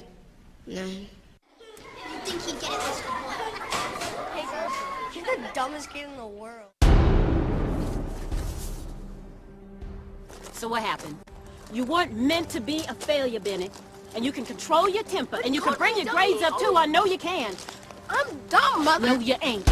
You're gonna go to the library and pick out 2 books. At the end of the week, you're gonna hand me a written report about what you read. We cannot possibly survive it on television. Well, you're gonna start now. Why you waste all that time watching the TV? If you use that time to develop your God-given gifts, wouldn't be long before folks was watching you on TV. He has no father in his life. He comes to us with tremendous disadvantages. There's no reason you shouldn't have done better than him. What's wrong with you kids? You're not trying hard enough. You should be ashamed.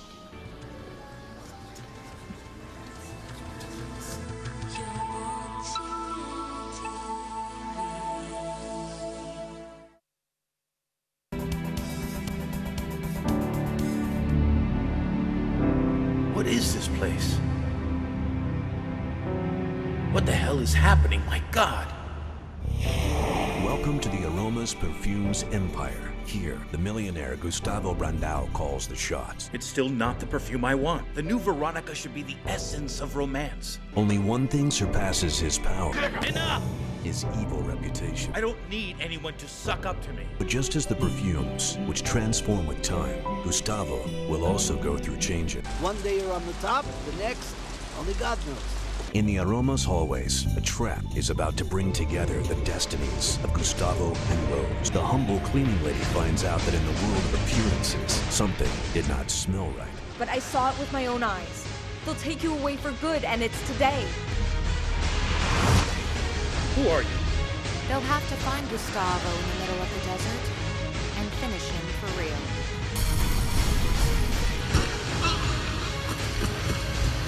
Gustavo!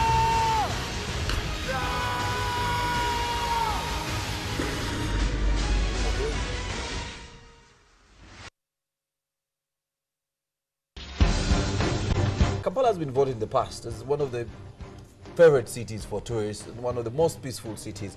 That is something that is changing. Kale Kaihura, the Inspector General of Police, and President Yoweri Museveni, their alliance, they can only crack down or stop individual strikes and individual demonstrations. But I don't think they can stop the growth of militancy. No holds barred. Besigye and Lukwago have particular grievances against the government, some legitimate, some misguided. What should the police do? Of course, the police has to intervene, A, to protect the power of President Yoweri Museveni and the NRM from disruption by Besigye and Lukwago, but B, also, never forget this, to protect those ordinary people whose property gets destroyed. I want to ask that many think that they've actually been frustrated. Opposition parties in Africa do not tend to be constructed around policy differences. FDC lacks a glue to hold its coalition of different power-hungry individuals together. Incisive. You see, the NRM is more divided internally than the FDC.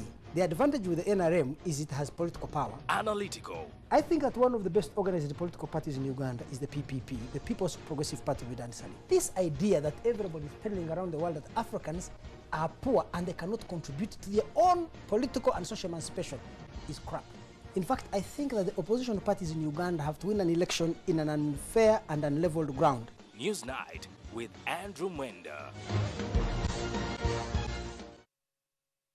On the next episode, brought to you by... At Orange, we know you want to do more on the internet. That's why we bring you happy hour day and night. Men. A lot of men of faith are having challenges in finding love. They don't know when to start and when to stop. The Christian guys, I believe, probably they don't want to make mistakes. Then by doing that, sometimes they take a lot of time. Because of the church and Christianity and everything, people tend to take the fun out of their lives. I believe that there is no true freedom without boundaries. If you have to consistently set boundaries, you're less creative. Christianity is not a set of rules. Only on Men.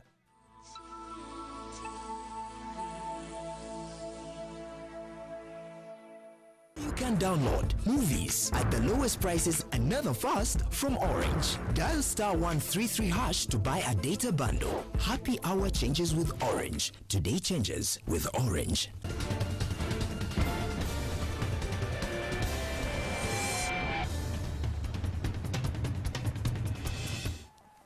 A very good morning to you wherever you're joining us from this morning at NTV, and you can stream online www.youtube.com/NTV Uganda/live. And of course, we're in the studio this time with Mabel. Yes. Happy to be here. I can't say the same feeling, but well, you're happy to be with me at least. You Yeah. can't say you don't like studio B. we're used to the breeze and the sun. You have your child. Why are you complaining? What's that feeling when you're not happy and you're not sad? You're between a hard place and a rock. To be here. Yeah. Well, good morning. Good morning. Morning, Brian. Maybe the only compensation is that we support Arsenal, so I'll ride on that. Morning, Isma. Good morning, Brian. I need to remind you, Brian and Mabel, what Arsenal won was a shield. It's not silverware. It's whatever name you call it. It will be counted one day. Why don't you guys allow that we won? Because, I was on radio and some Man U fans, because I asked them, what did Lupita Nyong'o win 12 years a slave? Yeah. Well, you're starting your 12 years of nothing as Man United, so just celebrate with us. But I love the banter that goes around sports people. It's quite something. That's why I'm extremely individualistic. I'm anti-supporting teams, I've got to say. I'm a very individualistic person in terms of all the sportsmen I support. Even if I supported a team, I'd pick someone and support that person more than the entire Didn't team. Man United take the shield last year? Last year, I think it Who was took it? that was 2013. What one? Moyes took the shield. Did he? Did United? Yes, he did. Yes, Moyes he did. won it. Yeah. And United went on. 7. Now. No, that doesn't say the same for us. I was wondering, where's Brian going with this? Well, continue our discussion on Facebook and Twitter. For any questions, please send them now. You can tag at Dakaba Chigongo, and he'll be able to answer the question. Isma, Kasango won the Onito Memorial over the weekend. How important is it to preserve his legacy? Because it's been in the news, you know, a lot. And Nalbor is there, you know, powering that. Of course, this is a tournament that is named after Sadi Onito, the greatest amateur golfer that Uganda has ever seen, an 8-time Uganda Open winner. And actually, he went on to spy his son to win 2 Uganda Open titles, Charles Yokwe, who also passed away in a car accident a few years ago. And that's a kind of tournament. And in Uganda, we don't have so many of these where we preserve the memories of those who contributed to the sport. But I look at Sadi Onito, and the little I've heard of him, or the much I've heard of him, he reminds me of everything that Tiger Woods probably is to golf. He's that big a player to golf in this country. So to even have a tournament played in his honor, he was an employee of Nile Breweries in his other life. That's why I think Nile Breweries are so involved with this. And actually, his 2 sons, that is Grace Ocheng and Emmanuel Onito Pio, also do play golf, just like his late son, Charles Yokwe. So it's a family of 4 people of golfers, the biggest of them being, of course, Sadi Onito, 8-time Uganda Open champion. So Grace Kasango is only sharing on the legacy. I'm interested to see him because I haven't seen him in person, but I've seen the pictures. He looks 7 foot. And at 7 foot, how far can he hit the ball from the tee? I'll be amazed to watch him swing. He can see the 9th hole. Probably. At the first tee, can see the 9th hole. That's how tall he is. And he had a score of 149 to finish 6 strokes clear of the person in second. Right. That could be quite something. And actually, if you want to understand how good Sadi Onito probably is, for players like Dewa Kope, who is a professional now, he's one of those who learned his game from Charles Yokwe, Onito's son. And actually, at some point in the 90s, there is this story where I was told by many golfers that Charles Yokwe was unbeatable in golf at the time, around, I think, 1985 and 96. And there comes the apprentice who Charles Yokwe had helped hone the skills. That is Dewa Kope. And then Dewa Kope went and beat him, I think, the Uganda Open back in 1997 or 99. And from there, Dewa Kope has become that kind of player. So it's a legacy that is so rich. If you interact with golfers, they will take Onito is spoken of as probably one of the fathers of the game. And it's not that he was here when the British set up that golf course in Chitante in the 1950s. He wasn't one of those who was there. So you've got to say that for me, it's a good thing that even we still discuss a golfer who passed on several years ago, 1. And 2 is that it's a lesson for all the other sports, because not many sports even preserve this kind of legacy. I remember recently, last year, KCC decided to name their stadium in Lugogo, the Philip Omondi Stadium. And how many of us even have an idea who Philip Omondi is? You probably got to be a sports person like me. And for me, I didn't watch him, but I've heard enough to know Philip Omondi is the greatest player Uganda has produced. And that's the kind of thing. You need to feel that vibe. So many people will come back, and whenever you go to KCC and you're with your son, they ask you, why is this stadium called Philip Omondi? Then you tell them about the guy who took Uganda to the Africa Cup of Nations in 1978, got Uganda to the final, finished as top scorer. It reminds me of someone who told me that they traveled to Ghana and went to a slum where they met so many kids called Omondi, born around that period. Really? Exactly. The same way we have people who are called Pele. Or Obama. Obama. Or even Diana. People born around 82, 83. So many Dianas. Exactly. Now, they are Ghanaians called Omondi because of the things he did in Accra and Kumasi in 1978. That's the kind of legacy we want to preserve. Wow, that's powerful. Reminds me, when my sister was born, we almost called her Saddama. She was born Saddama? in 91. Because of Saddam. Yeah, and in Kuwait, he was the hero. The local hero. Thank God my parents didn't call her Saddam. But anyway, moving on. The Pearl of Africa rally is happening later this week. Can Ugandans wrestle the crown from foreign dominance?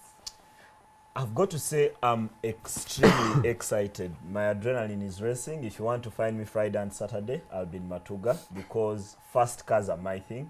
Watching those cars, and they are much safer than all the cars you drive, by the way, because of the roll cage and the seat belt that is not reactionary. I've got to say that, like you say, it's going to be very competitive. Uganda has won this on 8 occasions, 8 Ugandan drivers. And then the foreigners have won this on 7 occasions. So you've got to say it's 8-7 in favor of Uganda if it was a scoreline. But for everything that Uganda could do, their biggest prospect of winning has got to be just Mangat.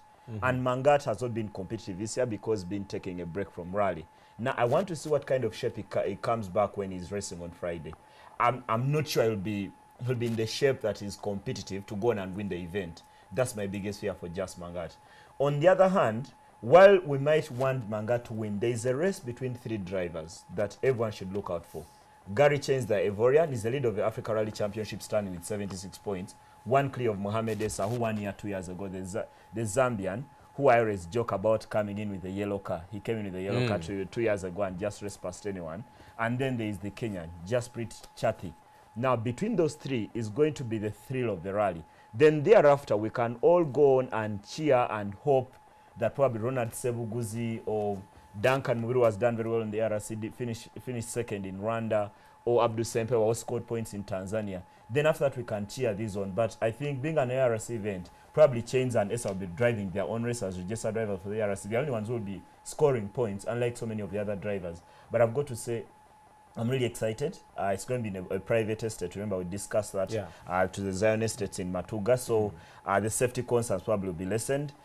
Their soldiers going to be guarding the roads to prevent Brian and Mabel from getting into the road of the cars.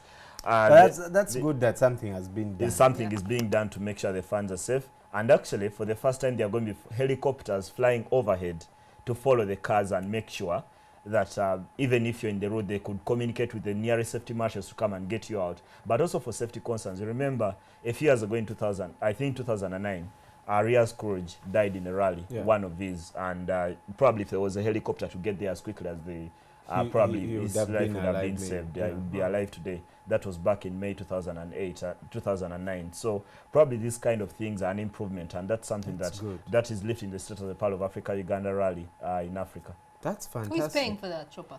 There is a bit of police, there's a bit of the UPDF, and Vivo Energy, who are the sponsors, are taking care of most of these builds. It's a good addition for me just to make sure the route is clear, because I've seen for many of the World Rally Championship events, they have 2 to 3 helicopters fly around the route and make sure the drivers are safe.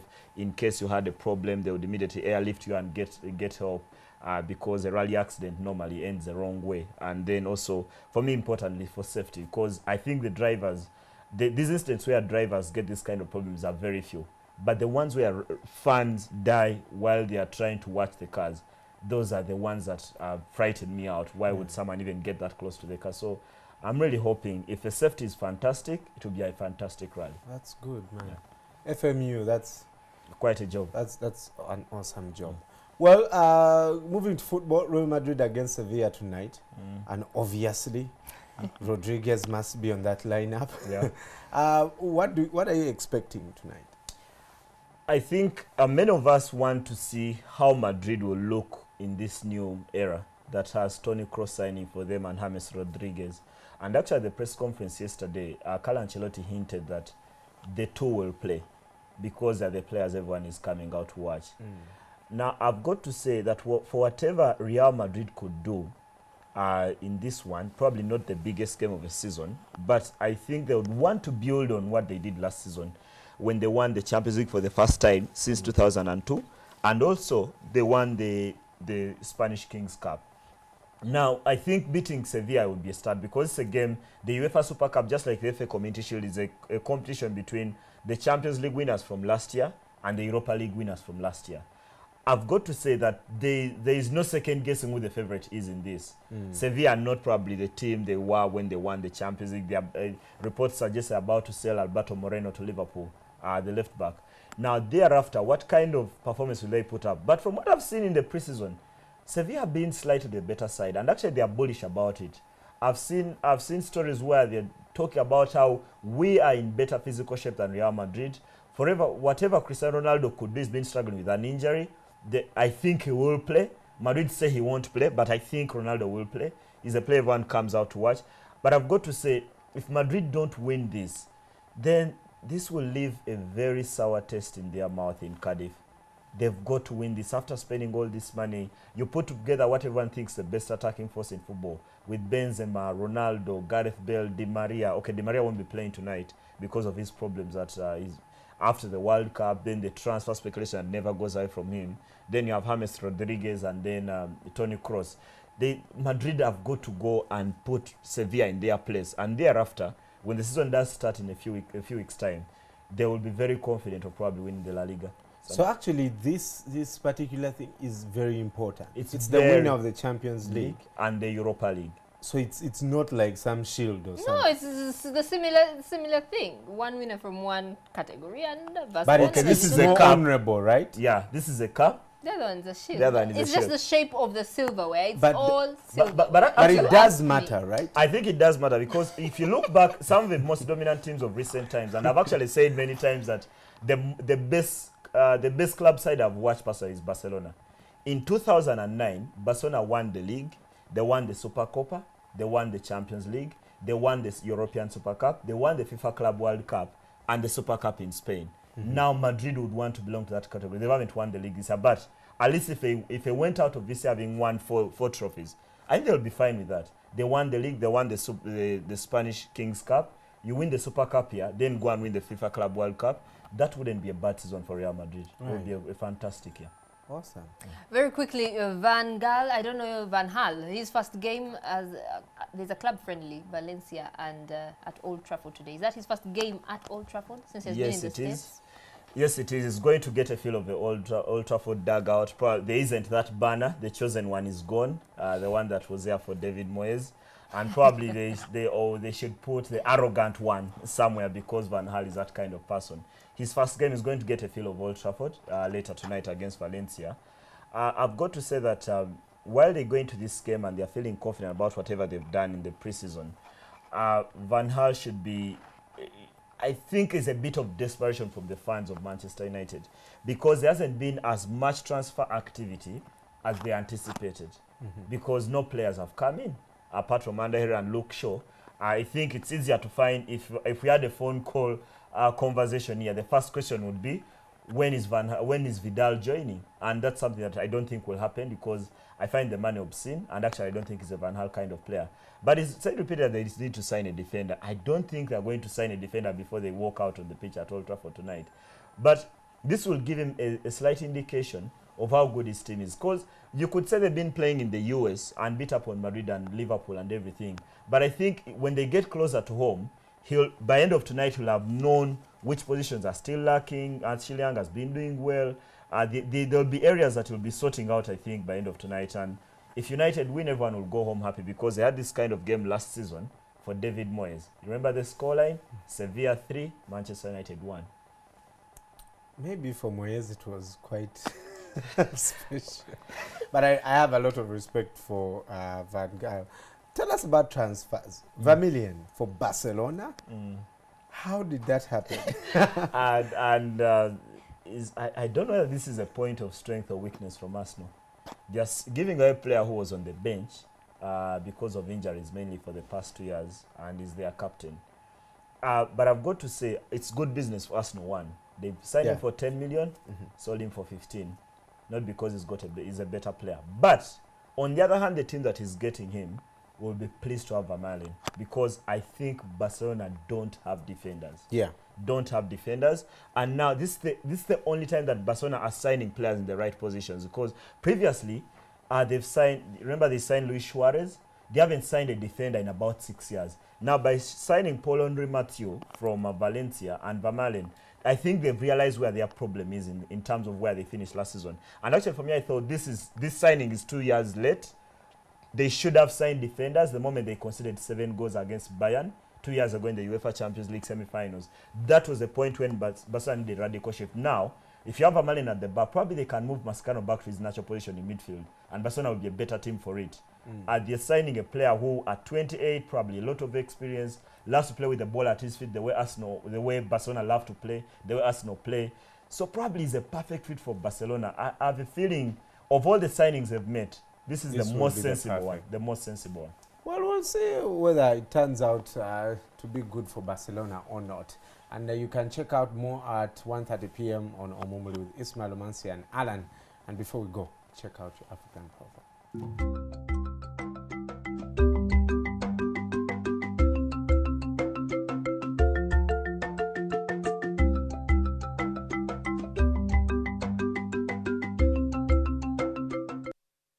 Death is like a robe everyone has to wear.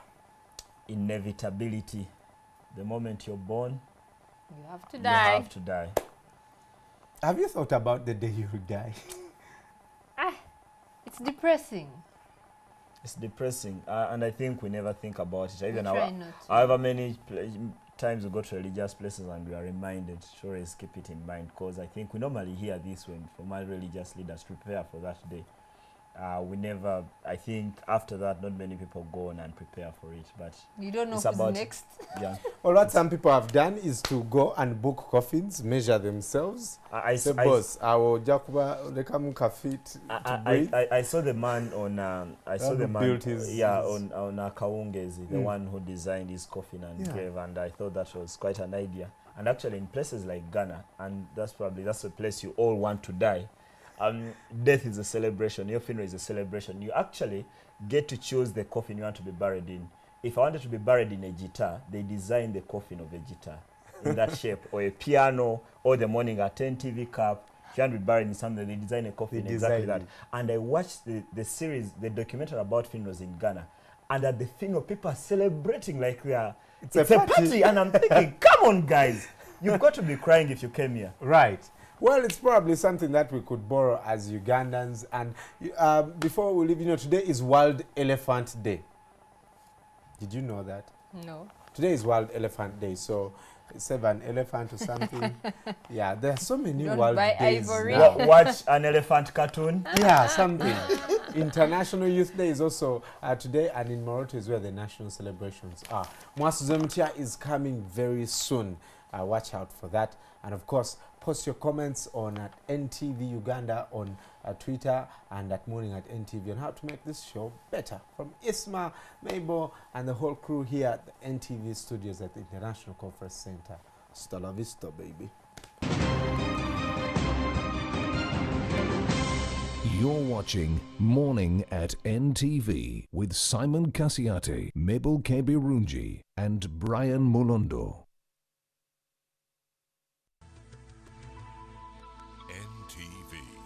Turning on your world.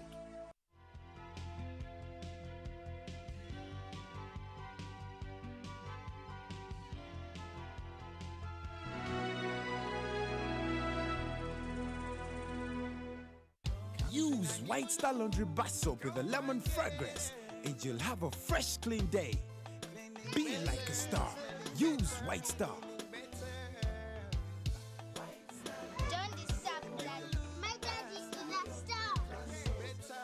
White Star Laundry Bar Soap. All day fresh clean. Stand up to be counted. Brought to you by UBOS. It's your right. For better transportation, count for what counts.